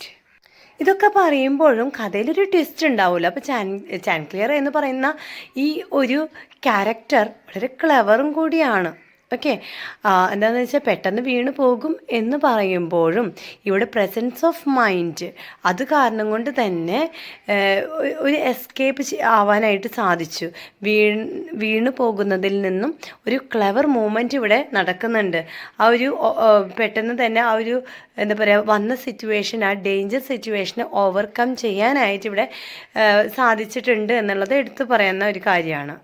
അതുപോലെ humour, ഹാസ്യം ഇതിൽ വളരെയധികം പ്രാധാന്യം വഹിച്ചിട്ടുണ്ട്. ഈ ഒരു കഥയിൽ വളരെ interesting ആയിട്ടുള്ളൊരു സ്റ്റോറിയായി മാറിയതിൻ്റെ വലിയൊരു കാരണം ഹ്യൂമർ തന്നെയാണ്. ഒരു സിമ്പിളായിട്ടുള്ള വിഷയത്തെ വളരെ ഗൗരവമായിട്ട് കണക്കാക്കി ഗൗരവമായിട്ട് സംസാരിക്കുക, ആ ഒരു രീതിയിലോട്ട് കൊണ്ടുവന്നിട്ടുണ്ട്. അതൊക്കെ ഇവിടെ എന്താ പറയുക എഴുത്തുകാരൻ്റെ കഴിവ് തന്നെയാണ്. ഓക്കെ, അപ്പോൾ ഇതൊക്കെ റീഡറിനെ ഇൻട്രസ്റ്റിങ്ങിലോട്ട് കൊണ്ടുവരാനായിട്ട് ഉപയോഗിച്ചിരിക്കുന്ന മെത്തേഡുകളാണ്. അപ്പോൾ ഐറണി, എക്സാജറേഷൻ, വിറ്റി ഡയലോഗ്സ് ഇതെല്ലാം ഇതിൽ പ്രധാനപ്പെട്ടതാണ് കേട്ടോ. For example, the philosophical arguments of the animal are both amusing and insightful, showing Chaucer's ability to blend entertainment with deeper meaning. ഇനി കൺക്ലൂഷനാണ് താഴെ കൊടുത്തിരിക്കുന്നത്, അതങ്ങനെ ടൈപ്പ് ചെയ്തപ്പോൾ ഒരുമിച്ചായതാണ് കേട്ടോ. Conclusion: The Nonus Priestess tale is a brilliant example of Chaucer's narrative skill in the Canterbury Tales. Through its engaging story, rich satire and moral depth, it offers both entertainment and insight into human nature. By combining beast fable, mock heroic style, and philosophical debate, Geoffrey Chaucer creates a tale that remains relevant and enjoyable even today. ഇവിടെ നമുക്ക് മറ്റൊരു interesting ആയിട്ടുള്ളൊരു കാര്യം, ഇവിടെ ആനിമൽസിനെ ഉപയോഗിച്ചുകൊണ്ട് അവരെയാണ് ക്യാരക്ടേഴ്സായിട്ട് ഈ കഥയിൽ വെച്ചിട്ടുള്ളത്. അവർക്ക് സംസാരിക്കാനായിട്ട് സാധിക്കും, കമ്മ്യൂണിക്കേറ്റ് ചെയ്യാനായിട്ട് സാധിക്കും. അപ്പോൾ ഇതൊക്കെ ഒരു ഇൻട്രസ്റ്റിംഗ് ആക്കാനായിട്ട് ചൗസർ ചെയ്തിട്ടുള്ള മെത്തേഡുകളാണ്. അപ്പോൾ നമ്മുടെ കൺക്ലൂഷൻ നോക്കുമ്പോൾ ദ നോണസ് പ്രീസ്റ്റസ് ടെയിൽ എന്ന് പറയുന്നത് ചൗസറിൻ്റെ ഒരു വളരെ സ്കിൽഫുള്ളായിട്ടുള്ള കാൻറ്റർബറി ടെയിൽസിൽ നിന്നും എടുത്തിട്ടുള്ള ഒരു വർക്കാണ്. അപ്പോൾ ഇതിൽ നമുക്ക് കാണാൻ സാധിച്ചു സറ്റയർ ഉപയോഗിച്ചിട്ടുണ്ട്, റിച്ച് സറ്റയറാണ്. മോറൽ ഡെപ്ത്ത് നമുക്കിതിൽ കാണാൻ സാധിക്കും. അതേപോലെ തന്നെ എൻ്റർടൈൻമെൻറ്റും ഹ്യൂമൻ നേച്ചറും എല്ലാം നമുക്കിതിൽ കാണാനായിട്ട് സാധിച്ചിട്ടുണ്ട്. പിന്നെ ഒരു മോക്ക് ഹെറോയിക് സ്റ്റൈലാണ് ഇതിൽ ഉപയോഗിച്ചിട്ടുള്ളത്. ഫിലോസഫിക്കൽ ഡിബേറ്റുകൾ ഉണ്ടായിട്ടുണ്ട്. ഓക്കെ, അപ്പോൾ ഇന്നും നമുക്ക് എന്താ പറയുക നമ്മളുടെ ഡെയിലി ലൈഫിൽ വരുന്ന കുറേയധികം സാഹചര്യങ്ങളെ കമ്പയർ ചെയ്തുകൊണ്ടാണ് ഇദ്ദേഹം ഇങ്ങനൊരു മോറൽ സ്റ്റോറി എഴുതിയിട്ടുള്ളത്. Next question, What are the main features of metaphysical poetry? Grab illustrations from the poem in your course to support your answer. Introduction. Metaphysical poetry refers to a distinctive style of English poetry that emerged in the 17th century, characterized by intellectual depth, emotional intensity, and inventive use of language. The term was later popularized by Samuel Johnson to describe poets like John Donne, George Herbert, and Andrew Marvell. These poets explored themes of love, religion, and existence through complex imagery and philosophical reflection. Metaphysical poetry എന്ന് പറയുന്നത് 17-ാം നൂറ്റാണ്ടിലാണ് ഇത് രൂപം കൊണ്ടത്. ഇത് English poems ഉണ്ടല്ലോ, അതിൻ്റെ ഒരു പ്രത്യേക ശൈലിയാണ് ഈ മെറ്റാഫിസിക്കൽ പോയട്രി.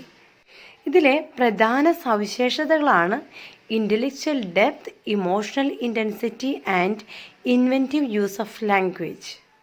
പിന്നീട് സാമുവൽ ജോൺസൺ ആണ് ഈ ഒരു മെറ്റാഫിസിക്കൽ പോയട്രി പോപ്പുലറൈസ് ചെയ്ത് അല്ലെങ്കിൽ പ്രചരിപ്പിച്ചത്.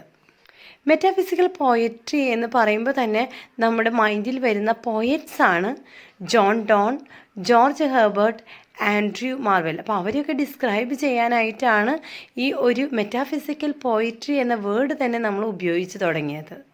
ഈ കവികളുടെ പ്രത്യേകത എന്ന് പറഞ്ഞു കഴിഞ്ഞാൽ അവരുടെ തീംസ് ആയിട്ട് എപ്പോഴും വരിക, അല്ലെങ്കിൽ അവരുടെ ആ പോയംസിൻ്റെ ആശയമായിട്ട് എപ്പോഴും വരിക love, religion, existence through complex imagery, അതുപോലെ philosophical reflection. Use of conceits. One of the most important features of metaphysical poetry is the use of conceits, which are extended and unusual metaphors. These comparisons often link two seemingly unrelated ideas in a surprising way. For example, in a valediction forbidding mourning, Donne compares two lovers to the inks of a compass. Though philosophically apart, they remain connected and balanced. This intellectual comparison elevates the theme of love beyond mere emotion and gives it philosophical depth. Metaphysical പോയട്രിയുടെ ഒരു പ്രധാന സവിശേഷതയാണ് use of കൺസീറ്റ്സ്. കൺസീറ്റ്സ് എന്ന് പറഞ്ഞാൽ എന്താണെന്നറിയോ? അത് കുറച്ച് ഉപമകളാണ് ഈ കൺസീറ്റ്സ് എന്ന് പറയുന്നത്. എന്ന് വെച്ച് കഴിഞ്ഞാൽ ഒരു വിചിത്രമായിട്ടുള്ള അല്ലെങ്കിൽ ദൈർഘ്യമേറിയ, നീളമേറിയ കുറച്ച് ഉപമകളെയാണ് കൺസീറ്റ്സ് എന്ന് പറയുന്നത്. ഇത് പറയുമ്പോൾ ഇതിനൊരു പ്രത്യേകതയുണ്ട്. തമ്മിൽ ബന്ധമില്ലാത്ത രണ്ട് കാര്യങ്ങളെ തമ്മിൽ ബന്ധിപ്പിച്ച് വളരെ മനോഹരമായിട്ട് അർത്ഥവത്തായിട്ട് കമ്പാരിസൺ നടത്തുന്ന ഒരു രീതിയാണിത്. തമ്മിൽ ബന്ധമില്ലാത്ത രണ്ട് കാര്യങ്ങളെ കമ്പാരിസൺ ചെയ്തുകൊണ്ട് വളരെ മനോഹരമായിട്ട് കമ്പയർ ചെയ്യുന്ന ഒരു രീതിയാണിത്. ഈ കൺസീറ്റ് ഉപയോഗിക്കുന്നതിൻ്റെ ഒരു എക്സാമ്പിൾ പറയുകയാണെങ്കിൽ, ഡോൺ എഴുതിയിട്ടുള്ള ഇൻ എ വാലഡിക്ഷൻ ഫോർബിഡിങ് മോർണിംഗ് എന്ന് പറയുന്ന ഒരു കവിതയുണ്ട്. ആ കവിതയിൽ രണ്ട് ലവേഴ്സ് അവരെ ഒരു കമ്പാരിസം എങ്ങനെ കൊടുക്കുന്നതെന്ന് വെച്ച് കഴിഞ്ഞാൽ, ക്യാമ്പസിൻ്റെ രണ്ട് തൂണുകളാണ്, ഇങ്സുകളാണ് ഇവർ എന്ന രീതിയിലാണ് ഇദ്ദേഹം കമ്പയർ ചെയ്യുന്നത്. അത് അദ്ദേഹം എക്സ്പ്ലെയിൻ ചെയ്യുന്നത് ഇങ്ങനെയാണ്: അവർ ഫിസിക്കലി രണ്ടാളും വ്യത്യസ്ത ധ്രുവത്തിലാണ്, അല്ലെങ്കിൽ രണ്ടും രണ്ടായിട്ടാണ് നിൽക്കുന്നതെങ്കിലും ദേ കണക്റ്റഡ് ആൻഡ് ബാലൻസ്ഡ്. അവർ തമ്മിലുള്ള ഒരു കണക്ഷൻ, ഒരു ബാലൻസ് ഉണ്ട്. അപ്പോൾ അതാണ് ഇവിടെ അദ്ദേഹത്തിൻ്റെ ഒരു എക്സാമ്പിളായിട്ട്, കൺസീറ്റിൻ്റെ ഒരു എക്സാമ്പിളായിട്ട് നമുക്ക് പറയാൻ സാധിക്കുക. അപ്പോൾ ഈ ഒരു ഇൻ്റലക്ച്വൽ കമ്പാരിസൺ എന്ന് പറയുന്നത് എന്താ പറയുക, ഒരു theme love beyond mere emotion and gives it philosophical depth. ഒരു ഫിലോസഫിക്കൽ ഡെപ്താണ് ഇവിടെ നൽകുന്നത്. ലവ് എന്ന് പറയുന്നത് ബിയോണ്ട് ഇമോഷനാണ്. ഇമോഷനെക്കാട്ടിലൊക്കെ എത്രയോ മേലെയുള്ള ഒരു ശക്തിയാണ്, ഒരു ഫിലോസഫിക്കൽ ഡെപ്താണ് ഈ ലവ് എന്ന് പറയുന്നത് എന്നുള്ളൊരു കാര്യമാണ് ഈ ഒരു എക്സാമ്പിളിൽ കൂടെ അദ്ദേഹം പറയുന്നത്. Intellectual and philosophical tone. Metaphysical poetry is highly intellectual. It often involves logical arguments, reasoning, and philosophical inquiry. The poets use poetry as a medium to explore complex ideas about life, death, love, and God. In The Flea, Donne presents a witty argument to persuade his beloved. He uses the image of a flea that has bitten both lovers as a symbol of their union. The poem combines humor with logical reasoning, showing the poet's intellectual playfulness. ഈ പറയുന്ന metaphysical poetry എന്ന് പറയുന്നത് വളരെ ഇൻ്റലക്ച്വലായിട്ടുള്ള highly ഇൻ്റലക്ച്വലായിട്ടുള്ള ഒരു സംഭവമാണ്. എന്നുവെച്ചാൽ ബുദ്ധിപരമായിട്ടുള്ള ഒരു കാര്യമാണിത്.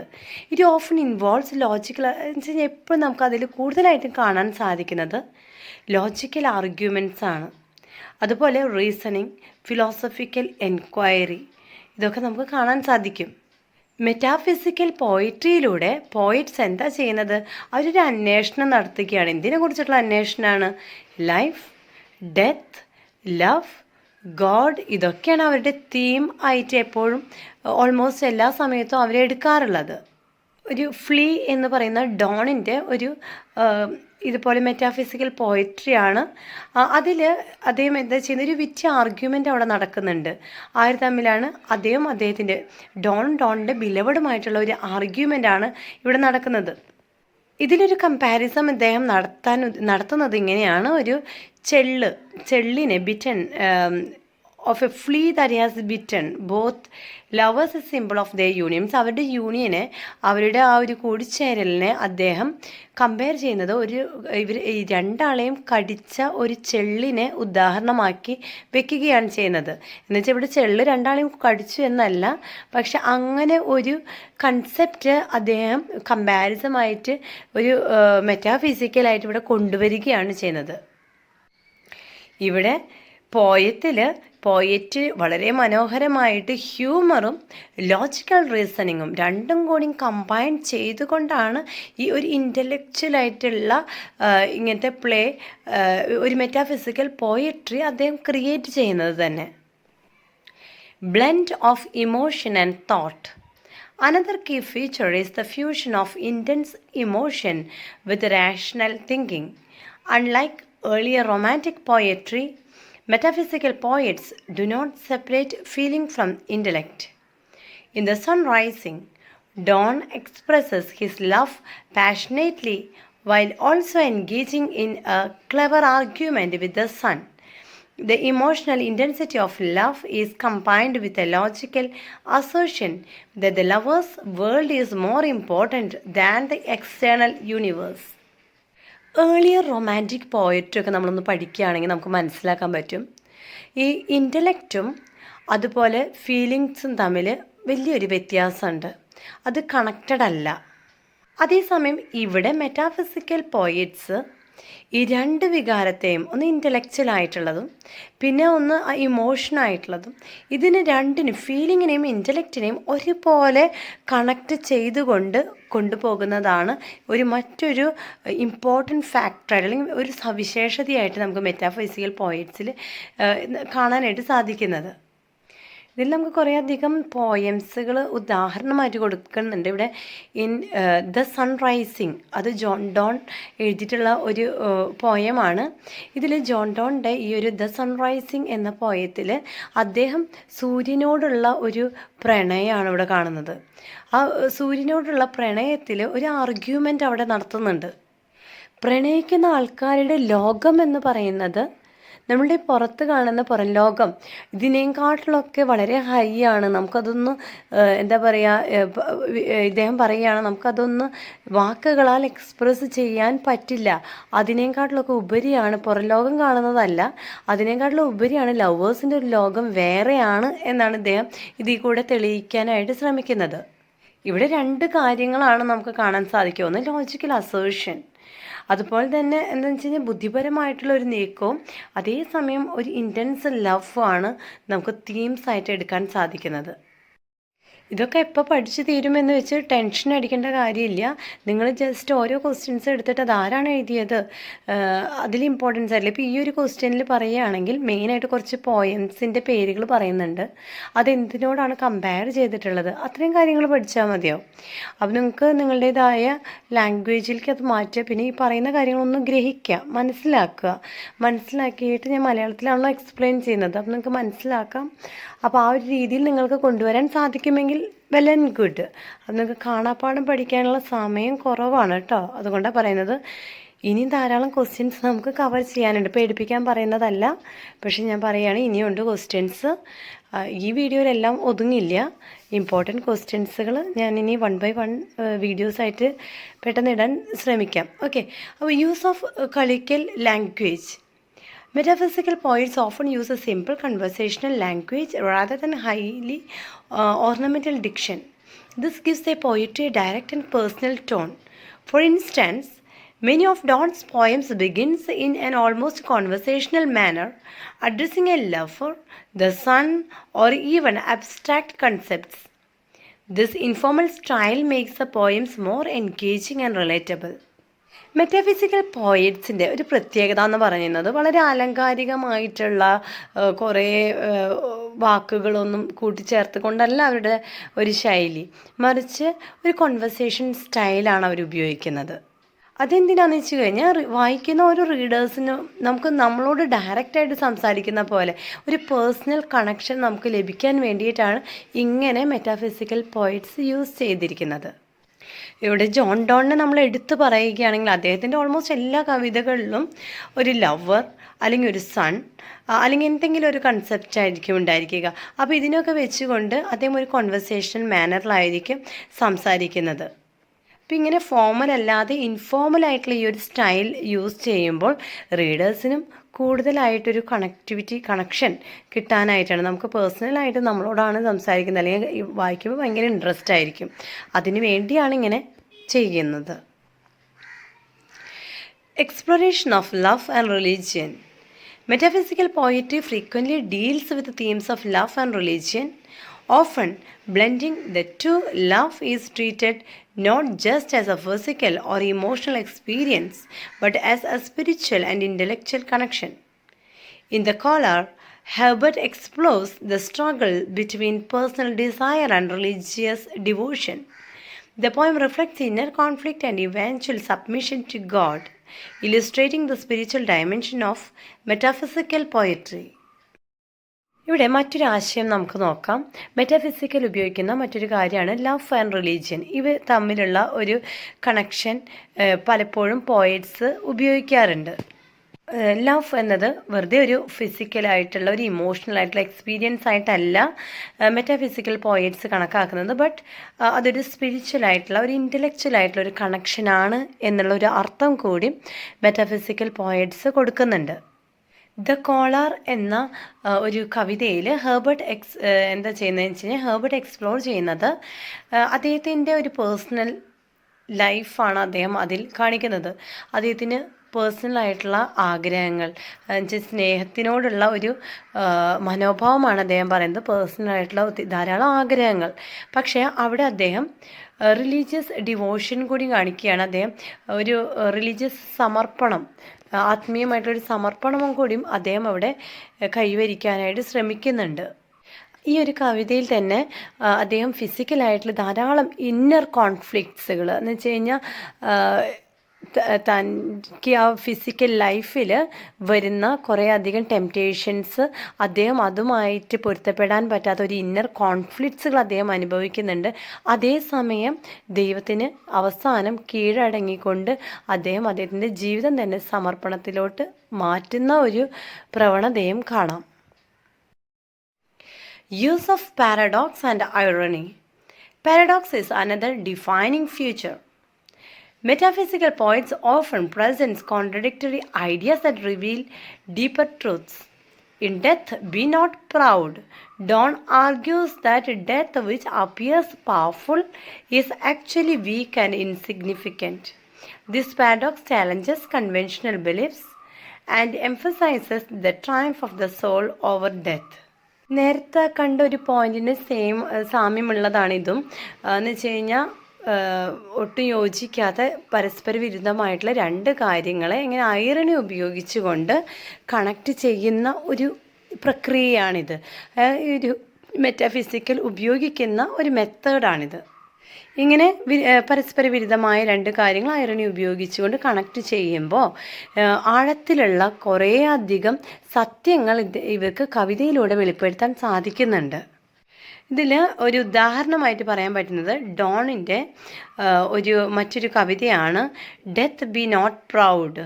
ആ ഒരു കവിതയിൽ അദ്ദേഹം ഡെത്തിനെ കുറിച്ചിട്ട് ഇവിടെ ആർഗ്യൂ ചെയ്യുന്നത് ഇങ്ങനെയാണ്. അത് ഡെത്ത് എന്ന് പറയുന്നത്, മരണം എന്ന് പറയുന്നത് വളരെ ശക്തമായിട്ടുള്ളൊരു പവർഫുള്ളായിട്ടുള്ള ഒരു കാര്യമാണെങ്കിലും അത് ശരിക്കും പറഞ്ഞു കഴിഞ്ഞാൽ അങ്ങനെയൊന്നുമല്ല. അത് വളരെ വീക്കായിട്ടുള്ള, സിഗ്നിഫിക്കൻ്റ് ആയിട്ടുള്ള, സിഗ്നിഫിക്കൻ്റ് അല്ല ഇൻസിഗ്നിഫിക്കൻ്റ്, അത്ര പ്രാധാന്യമൊന്നും ഇല്ലാത്ത, വളരെ എന്താ പറയുക, അതിന് ഒട്ടും ശക്തിയില്ല എന്ന് തെളിയിക്കുകയാണ് ഇദ്ദേഹത്തിൻ്റെ കവിതയിലൂടെ.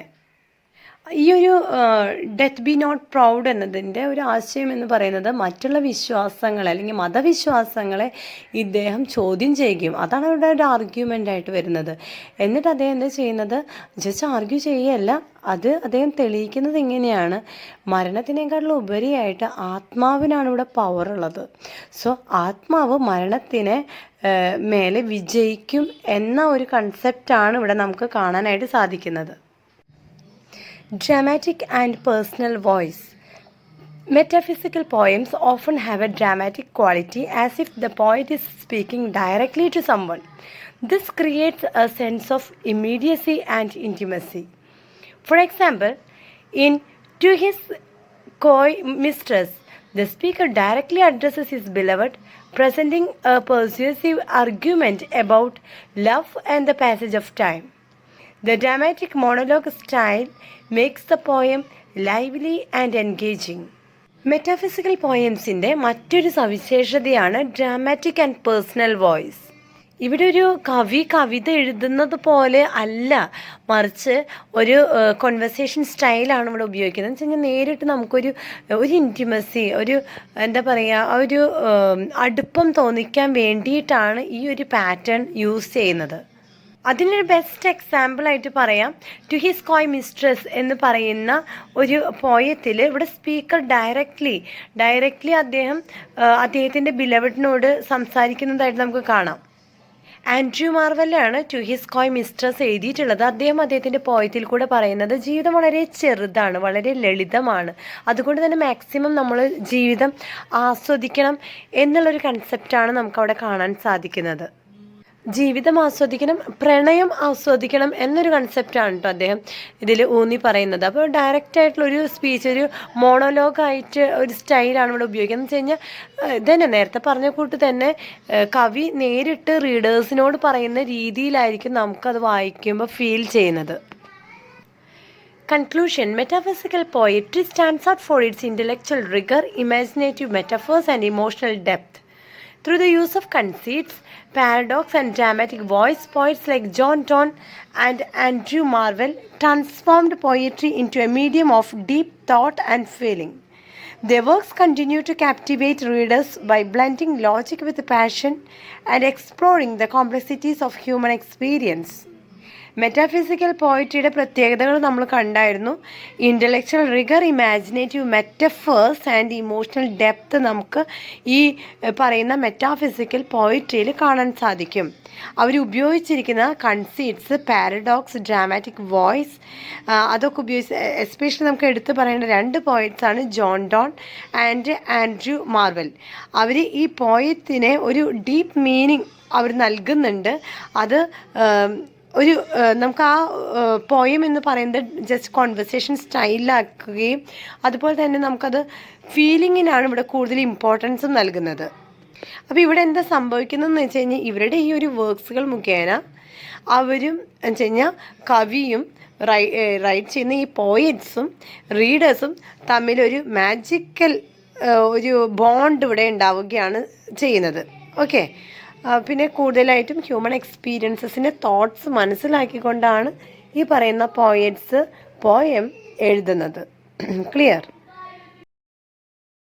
ടൈപ്പിംഗ് എറർ ധാരാളം വന്നിട്ടുണ്ട്. നെക്സ്റ്റ് ക്വസ്റ്റ്യനാണ് നമ്മൾ വായിക്കാൻ പോകുന്നത്. അപ്പോൾ നേറ്റിവിറ്റി കഴിഞ്ഞിട്ട് അത്രയും ഇതൊന്നുമില്ല കേട്ടോ, ഡബിൾ എൻട്രി ഒന്നുമില്ല, ജസ്റ്റ് ഒരു സ്പേസ് ഇട്ടിട്ടാണ് ഓഡ് എന്നിട്ടാണ് ഡിസ്കസ്. ഓക്കെ, അപ്പോൾ നിങ്ങളത് ക്വസ്റ്റ്യൻ വായിക്കുമ്പോൾ ഇതെന്താ ഇങ്ങനെ എന്ന് തോന്നരുത് കേട്ടോ, അതിനാണ് അങ്ങനെ പറയുന്നത്. Okay, Lycidas offers a better synthesis of different thematic aspects than the naivety or discuss. Introduction. John Milton is one of the greatest poets in English literature, known for his rich thematic depth and stylistic brilliance. Two of his important poems, Lycidas and On the Morning of Christ's Nativity, commonly called the Nativity Ode, reflect different poetic concerns. While the Nativity Ode celebrates the birth of Christ with grandeur and religious devotion, Lycidas offers a more complex synthesis of themes such as grief, religion, nature, and poetic calling. John മിൽട്ടനെ കുറിച്ച് പറയുകയാണെങ്കിൽ English literature എന്ന് പറയുമ്പോൾ തന്നെ പ്രധാനപ്പെട്ട കവികളെ എടുത്തു കഴിയുമ്പോൾ അതിൽ ഏറ്റവും പ്രധാനപ്പെട്ട കവികളിൽ ഒരു കവിയാണ് ജോൺ മിൽട്ടൺ. അദ്ദേഹത്തിൻ്റെ ഒരു സ്പെഷ്യൽ അല്ലെങ്കിൽ അദ്ദേഹത്തിൻ്റെ ഒരു എന്താ പറയുക, അദ്ദേഹം കൊണ്ടുവന്ന ആശയങ്ങൾ, അദ്ദേഹം ഉപയോഗിക്കുന്ന അദ്ദേഹത്തിൻ്റെ പോയത്തിൽ ഉപയോഗിച്ചുകൊണ്ടിരിക്കുന്ന ആശയങ്ങൾ എന്ന് പറയുന്നത് റിച്ച് തെമാറ്റിക് ഡെപ്ത് ഉള്ളതും സ്റ്റൈലിസ്റ്റിക് ബ്രില്യൻസും ഒക്കെ അടങ്ങിയതാണ്. എന്ന് വെച്ചാൽ ഇത്രയേ ഉള്ളൂ. അദ്ദേഹം മിൽട്ടനാണ്. ജോൺ മിൽട്ടൺ എന്ന് പറയുമ്പോൾ തന്നെ മനോഹരമായിട്ടുള്ള ആശയങ്ങളും അതുപോലെ തന്നെ ശൈലിയും, സ്റ്റൈൽ എന്ന് പറയുന്ന ഒരു ശൈലി ഉണ്ടല്ലോ, അപ്പോൾ അതൊക്കെ പോയത്തിൽ പല പല ശൈലികൾ ഉപയോഗിക്കുന്നുണ്ട്. അപ്പോൾ അത് കൊണ്ടുവന്ന ഒരു വ്യക്തിയാണ്, അല്ലെങ്കിൽ ഉപയോഗിക്കുന്ന ഒരു വ്യക്തിയാണ് ജോൺ മിൽട്ടൺ. അദ്ദേഹത്തിൻ്റെ പ്രധാനപ്പെട്ട 2 പോയംസാണ് ലിസിഡാസ്, അതുപോലെ തന്നെ on the morning of Christ nativity. ഇതിൽ ദ നേറ്റിവിറ്റി ഓഡ് അല്ലെങ്കിൽ on the morning of Christ nativity എന്ന് പറയുന്ന ഈ ഒരു കവിതയിൽ റിഫ്ലക്റ്റ് ചെയ്തിരിക്കുന്നത് യേശു ക്രിസ്തുവിൻ്റെ ജനനത്തെക്കുറിച്ചിട്ടും അതിൻ്റെ റിലീജിയസ് ആയിട്ടുള്ള ഡിവോഷനെ കുറിച്ചിട്ടൊക്കെയാണ്. അതേസമയം ലിസിഡാസ് എന്ന് പറയുന്ന അദ്ദേഹത്തിൻ്റെ മറ്റൊരു കവിത ധാരാളം ആശയങ്ങളെ അതിൽ ഉൾപ്പെടുത്തിയിട്ടുണ്ട്. Grief, religion, nature and poetic calling. Thematic focus in the Native Ode. The Native Ode is primarily a religious poem celebrating the birth of Christ. It focuses on divine incarnation, cosmic harmony, and the triumph of Christianity over paganism. Milton presents the Nativity as a moment of universal peace, where nature becomes calm and divine force reshape the world. The poem is unified in its purpose, maintaining a consistent tone of reverence and spiritual awe. However, its thematic range is relatively limited, as it concentrates mainly on a single religious event and its significance. The nativity ode എന്ന മിൽട്ടൻ്റെ കവിത വളരെ മനോഹരമായിട്ടാണ് അദ്ദേഹം ചിത്രീകരിച്ചിരുന്നത്. Especially it's a religious poem. ക്രൈസ്റ്റിൻ്റെ അല്ലെങ്കിൽ യേശു ക്രിസ്തുവിൻ്റെ ജനനത്തെ കുറിച്ചിട്ടാണ് ഇതിൽ പറയുന്നത്. പിന്നെ ഡിവൈൻ ഇൻകാർണേഷൻ, എന്താണ് ഈ ഡിവൈൻ ഇൻകാർണേഷൻ, കോസ്മിക് ഹാർമണി, അതൊക്കെ എന്താണെന്ന് നമുക്ക് നോക്കാം.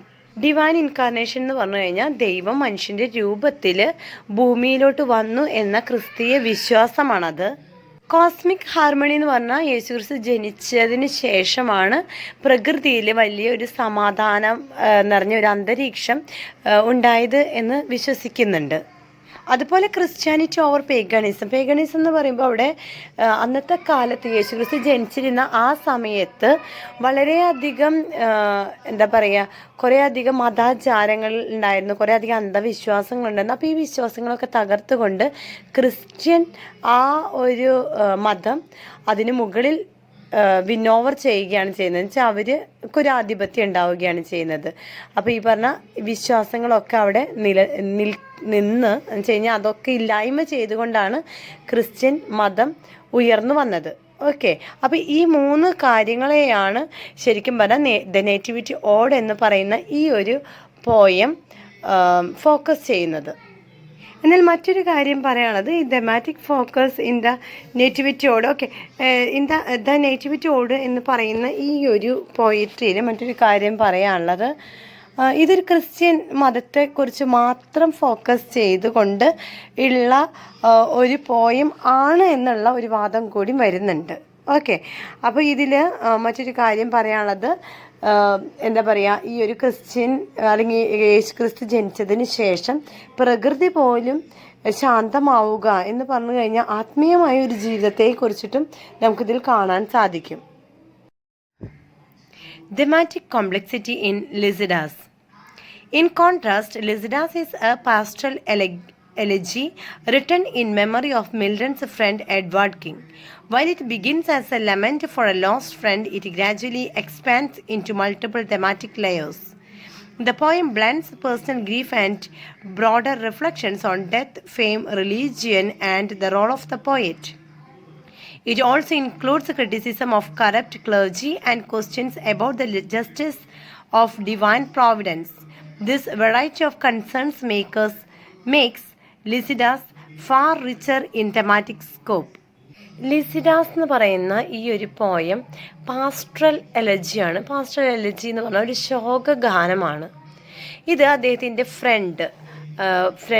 ഫ്രണ്ട് എഡ്വാർഡ് കിങ്, മിൽട്ടൻ്റെ ഫ്രണ്ടായിട്ടുള്ള എഡ്വാർഡ് കിങ്ങിനെ കുറിച്ചുള്ള കുറച്ച് ഓർമ്മകളാണിത്. ഇവിടെ പേഴ്സണൽ ഗ്രീഫ് എന്ന് ഉദ്ദേശിക്കുന്നത് ഈ ഒരു പോയം തുടങ്ങുമ്പോൾ തന്നെ സ്റ്റാർട്ടിങ്ങിലെ ഒരു ദുഃഖകരമായിട്ടുള്ള ഒരു അവസ്ഥയാണ് ചിത്രീകരിക്കുന്നത്. അപ്പോൾ അദ്ദേഹം പേഴ്സണലി വളരെയധികം വിഷമിച്ചുകൊണ്ട് ആരംഭിക്കുന്ന ആ ഒരു പോർഷനാണത്. പിന്നെ ഈ പോയം റിഫ്ലക്റ്റ് ചെയ്യുന്നുണ്ട് ഓൺ ഡെത്ത്, മരണത്തെക്കുറിച്ച് ഇവിടെ മിൽട്ടൺ ചിത്രീകരിക്കുന്നത് ഇങ്ങനെയാണ്. ജീവിതം എന്നുള്ളത് വളരെ എന്താ പറയുക, ലളിതമായ ഒന്നാണ്. അത് അധികകാലം നിലനിൽക്കില്ല. ഒരു ദിവസം ജനിച്ചു കഴിഞ്ഞാൽ എന്തായാലും മരിക്കണം. അപ്പോൾ എത്ര കാലം എന്നില്ല എങ്കിൽ പോലും അത് അധികം കാലം നീണ്ടു പോകുന്ന ഒന്നല്ല, ഒരു പെർമനൻ്റ് ആയിട്ടുള്ള ഒന്നല്ല, ടെമ്പററി മാത്രമാണ് എന്ന ഒരു ആശയം ഇവിടെ കൊണ്ടുവരുന്നുണ്ട്. അതുപോലെ തന്നെ ഇവിടെ ചോദ്യങ്ങൾ ചോദിക്കുന്നുണ്ട്. ജസ്റ്റിസ് ഓഫ് ഡിവൈൻ പ്രോവിഡൻസിനെ കുറിച്ചിട്ട് എന്ന് വെച്ച് കഴിഞ്ഞാൽ ദൈവം നീതി കാണിക്കുന്നുണ്ടോ? ജസ്റ്റിസ് എന്ന് പറഞ്ഞാൽ നീതിയാണ്. നീതി കാണിക്കുന്നുണ്ടോ? എന്തുകൊണ്ട് നല്ലവരായ മനുഷ്യന്മാരെ വേഗം ഭൂമിയിൽ നിന്നും കൊണ്ടുപോകുന്നു എന്ന ഒരു ഭാഗം കൂടി നമുക്കിതിൽ നിന്നും വായിച്ച് മനസ്സിലാക്കാവുന്നതാണ്. അതുപോലെ മിൽട്ടൻ്റെ ഈ ഒരു പോയത്തിൽ കൂടെ അദ്ദേഹം ക്ലർജി എന്ന് പറയുന്നത് പള്ളിയിലെ അച്ഛന്മാരെയാണ്. അപ്പോൾ കറപ്റ്റ് ക്ലർജി എന്ന് പറഞ്ഞു കഴിഞ്ഞാൽ അവിടെ മോശം പ്രവർത്തനങ്ങൾ നടന്ന് വെട്ടിപ്പും തട്ടിപ്പൊക്കെ നടത്തിക്കൊണ്ടിരുന്ന കുറച്ച് വൈദികരെ കുറിച്ചിട്ടും അദ്ദേഹം ഇവിടെ വിമർശിക്കുന്നുണ്ട്. അതുപോലെ കവിതയുടെ അവസാനം കവിയുടെ ഉത്തരവാദിത്തത്തെ കുറിച്ചിട്ട്, അദ്ദേഹത്തിൻ്റെ ഡ്യൂട്ടീസുകളെ കുറിച്ചിട്ട് അദ്ദേഹം ഓർമ്മപ്പെടുത്തുന്നുണ്ട്.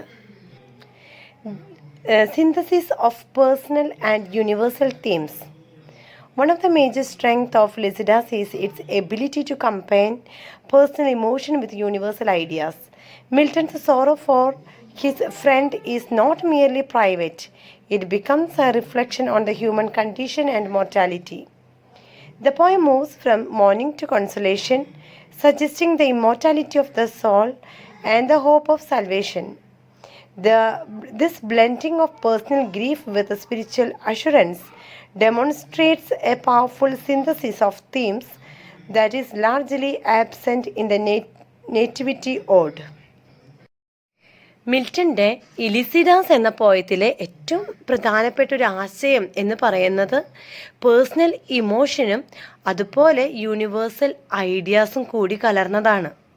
ഇവിടെ മിൽട്ടൺ അദ്ദേഹത്തിൻ്റെ ഫ്രണ്ട് മരിച്ചുപോയി എന്ന ഒരു ദുഃഖം ആചരിക്കുമ്പോൾ അതിനോടൊപ്പം തന്നെ അദ്ദേഹം മനുഷ്യരുടെ എല്ലാവരെയും കുറിച്ചിട്ട് വെച്ചാൽ നമ്മുടെ സമൂഹത്തിൽ എല്ലാ വ്യക്തികളോടും ഒരു കാര്യം ഓർമ്മിപ്പിക്കുകയാണ്. നമ്മുടെയൊക്കെ ജീവിതം ഇത്ര തന്നെയുള്ളൂ. എന്തൊക്കെ വെട്ടിപ്പിടിക്കാൻ ശ്രമിച്ചാലും നമ്മൾക്ക് ജീവിതം വളരെ ഷോർട്ടാണ് എന്നുള്ള കാര്യം ഓർമ്മിപ്പിക്കുകയാണ് ചെയ്യുന്നത്. പിന്നെ അദ്ദേഹം ഓർമ്മപ്പെടുത്തുന്നതാണ്, ശരീരം മരിച്ചാലും ആത്മാവ് പിന്നെയും നിലനിൽക്കുന്നുണ്ട്. ഇമ്മോർട്ടാലിറ്റി ഓഫ് ദ സോൾ എന്ന് പറയുന്നില്ലേ, ആ ഒരു പോർഷൻ അതാണ്. നമ്മൾ മരിച്ചു പോയാലും നമ്മളുടെ ശരീരം മാത്രമേ മരിക്കുന്നുള്ളൂ, ആത്മാവ് മരിക്കുന്നില്ല എന്നുള്ള കാര്യം കൂടി പറയുന്നു. ആ ഒരു അർത്ഥം വെച്ചിട്ട് തന്നെയായിരിക്കാം അദ്ദേഹം ഒരു ഹോപ്പ് ഓഫ് സാൽവേഷൻ എന്ന ഒരു ആശയം കൂടി നൽകുന്നുണ്ട്. എന്ന് വെച്ച് കഴിഞ്ഞാൽ സാൽവേഷൻ എന്ന് പറഞ്ഞാൽ നമുക്ക് മുക്തി നേടാം, അതിനുള്ള ഒരു രക്ഷപ്പെടാനായിട്ടുള്ള ഒരു ഹോപ്പ് എന്ന് പറഞ്ഞാൽ എന്താ, ഒരു പ്രതീക്ഷ നമുക്ക് നൽകുന്നുണ്ട്. Fusion of pagan and Christian elements.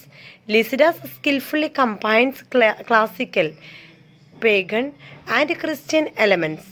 Milton uses figures from Greek mythology alongside Christian imagery, creating a rich and layered poetic texture.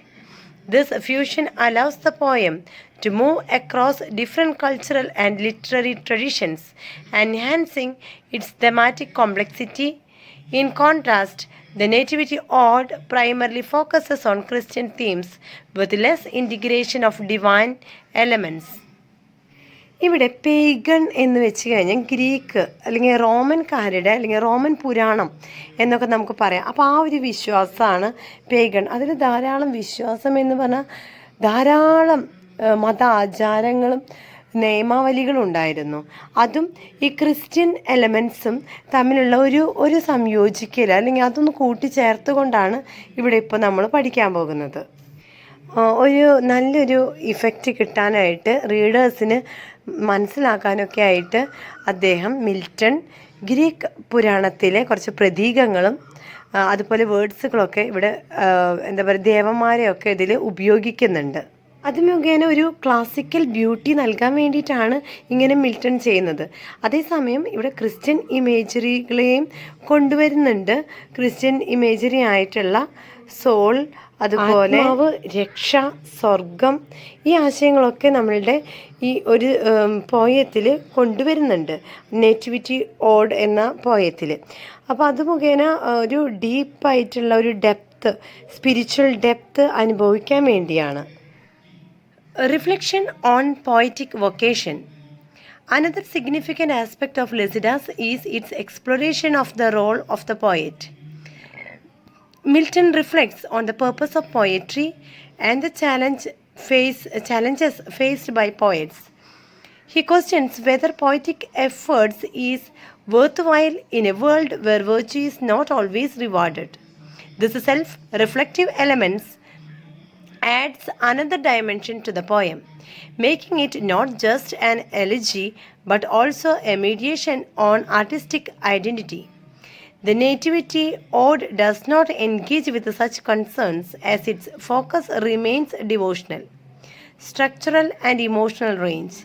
Lycidas demonstrates a wide emotional and structural range. It shifts from sorrow to anger, from doubt to faith, and from despair to hope. These transitions are handled with remarkable skill, creating a unified yet dynamic poem. On the other hand, the Nativity Ode maintains a more consistent tone of celebration and reverence, which, while effective, limits its emotional diversity. Reflection on poetic vocation. ഇവിടെ കവിയുടെ ദൗത്യത്തെക്കുറിച്ചിട്ടാണ് നമ്മൾ പഠിക്കുന്നത്. ഇവിടെ Milton ഒരു ചോദ്യം ചോദിക്കുകയാണ്, കവിത എഴുതുന്നത് എന്തിനാണ്?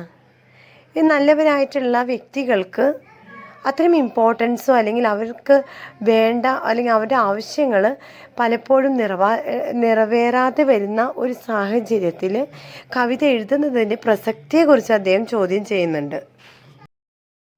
ഇവിടെ ലിസിഡാസ് എന്ന ഈ ഒരു പോയത്തിൽ വളരെ ദുഃഖകരമായിട്ടുള്ള ഒരു അവസ്ഥയിൽ നിന്നും സോറോ, അതിൽ നിന്നും ഒരു ആങ്കറിലോട്ട്, ദേഷ്യത്തിലോട്ടാണ് മാറുന്നത്. ഡൗട്ട് എന്ന് പറഞ്ഞു കഴിഞ്ഞാൽ നമുക്കറിയാലോ, ഡൗട്ടിൽ നിന്നും ഫെയ്ത്തിലോട്ട് എന്ന് വെച്ച് കഴിഞ്ഞാൽ വിശ്വാസത്തിലോട്ടാണ് മാറുന്നത്. ഫ്രം ഡിസ്പെയർ ടു ഹോപ്പ്, നിരാശയിൽ നിന്നും പ്രത്യാശയിലോട്ടുള്ളൊരു മാറ്റം. These transitions are handled with remarkable skill, creating unified by dynamic poem. എന്ന് വെച്ച് കഴിഞ്ഞാൽ അത്രയും സ്കിൽഫുള്ളിയാണ് ഈ ഒരു പോയം ക്രിയേറ്റ് ചെയ്തിരിക്കുന്നത്. അതേസമയം ദ നേറ്റിവിറ്റി ഓഡ് എന്ന് പറയുന്ന മറ്റൊരു പോയം, അവിടെ സെലിബ്രേഷനാണ്, യേശു ക്രിസ്തു ജനിച്ചതിൻ്റെ സന്തോഷം, സമാധാനം, ഇതിനൊക്കെ കുറിച്ചിട്ടാണ് അവിടെ റിഫ്ലക്റ്റ് ചെയ്യുന്നത്. Conclusion. While both poems showcase the genius of John Milton, Lycidas offers a more comprehensive synthesis of thematic aspects than on the morning of Christ's nativity. Its integration of personal grief, religious faith, classical elements, and poetic reflection creates a richer and more complex work. In comparison, the native ode, though beautiful and profound, remains more focused and limited in its thematic scope. John മിൽട്ടൻ്റെ വളരെ മനോഹരമായിട്ടുള്ള രണ്ട് പോയമാണ് നമുക്കിന്ന് പഠിക്കാനുള്ളത്. ലിസിഡാസ്, അതുപോലെ തന്നെ important ആയിട്ടുള്ള the nativity odd. രണ്ടും രണ്ട് വ്യത്യസ്ത തരത്തിലാണുള്ളത്, നമുക്ക് മനസ്സിലാക്കാവുന്നേ ഉള്ളൂ. ലിസിഡാസിൽ അദ്ദേഹത്തിൻ്റെ മിൽട്ടൻ്റെ ഫ്രണ്ട് മരിച്ചതിന് ശേഷം അദ്ദേഹം ആ ഒരു ഗ്രീഫിലിരുന്നു കൊണ്ട് എഴുതുന്നതാണ്. അപ്പോൾ അവിടെ കുറേ അധികം തീമും നമുക്ക് കിട്ടുന്നുണ്ട്. അപ്പോൾ വെറുതെ ഒരു ഗ്രീഫിലിരിക്കുകയല്ല, അതിനുശേഷം അദ്ദേഹം മോറൽ വാല്യൂസ് നമുക്ക് പഠിപ്പിച്ച് തരുന്നുണ്ട്. സൊസൈറ്റിയുമായി കണക്ട് ചെയ്തുകൊണ്ട്, ഹ്യൂമൻ ലൈഫിനെ കണക്ട് ചെയ്തുകൊണ്ടാണ് അദ്ദേഹം സംസാരിക്കുന്നത്. അതേസമയം ദ നേറ്റിവിറ്റി ഓഡ് എന്ന് പറയുന്നത് അത്രത്തോളം വരില്ല. കാരണം എന്താണെന്ന് വെച്ച് കഴിഞ്ഞാൽ ഇവിടെ ഒരു റിലീജിയസ് അല്ലെങ്കിൽ ഒരു മതത്തിനെ മാത്രം എടുത്തുകൊണ്ട് ഫോക്കസ് ചെയ്തുകൊണ്ട് ഇവിടെ സംസാരിക്കുന്നേ ഉള്ളൂ. ജീസസ് ക്രൈസ്റ്റ് ജനിച്ചതിന് ശേഷമുള്ള ഒരു സെലിബ്രേഷനാണ് അവിടെ നടക്കുന്നത്. അത് പ്രകൃതിയെ തന്നെ ആകെ മാറ്റിമറിക്കുന്നുണ്ട്. പിന്നെ അത്രയും നാളും നിലനിന്നിരുന്ന കുറേയധികം ആചാരങ്ങൾ, വിശ്വാസങ്ങൾ, ഇതൊക്കെ റോമൻ വിശ്വാസങ്ങൾ അതൊക്കെ ഇല്ലാതാക്കിക്കൊണ്ടാണ് ക്രിസ്ത്യൻ ലൈഫിന് കൂടുതൽ ഊന്നൽ നൽകുന്നത്. ഓക്കെ, അപ്പോൾ ഇതിപ്പോൾ ഞാൻ കുറച്ച് ക്വസ്റ്റ്യൻസ് ആണ് ഇട്ടിരിക്കുന്നത്. അപ്പോൾ ഇനിയും ക്വസ്റ്റ്യൻസ് ഉണ്ട്. അപ്പോൾ ഈ ഒരു വീഡിയോ ഓൾറെഡി ഇതൊരു ലെങ്ത് വീഡിയോ ആണ്. അപ്പോൾ ഞാൻ ഇവിടെ സ്റ്റോപ്പ് ചെയ്യാണ്. പക്ഷേ ഇത് മാത്രം പഠിച്ചു കഴിഞ്ഞാൽ പരീക്ഷയ്ക്ക് ജയിക്കില്ല കേട്ടോ.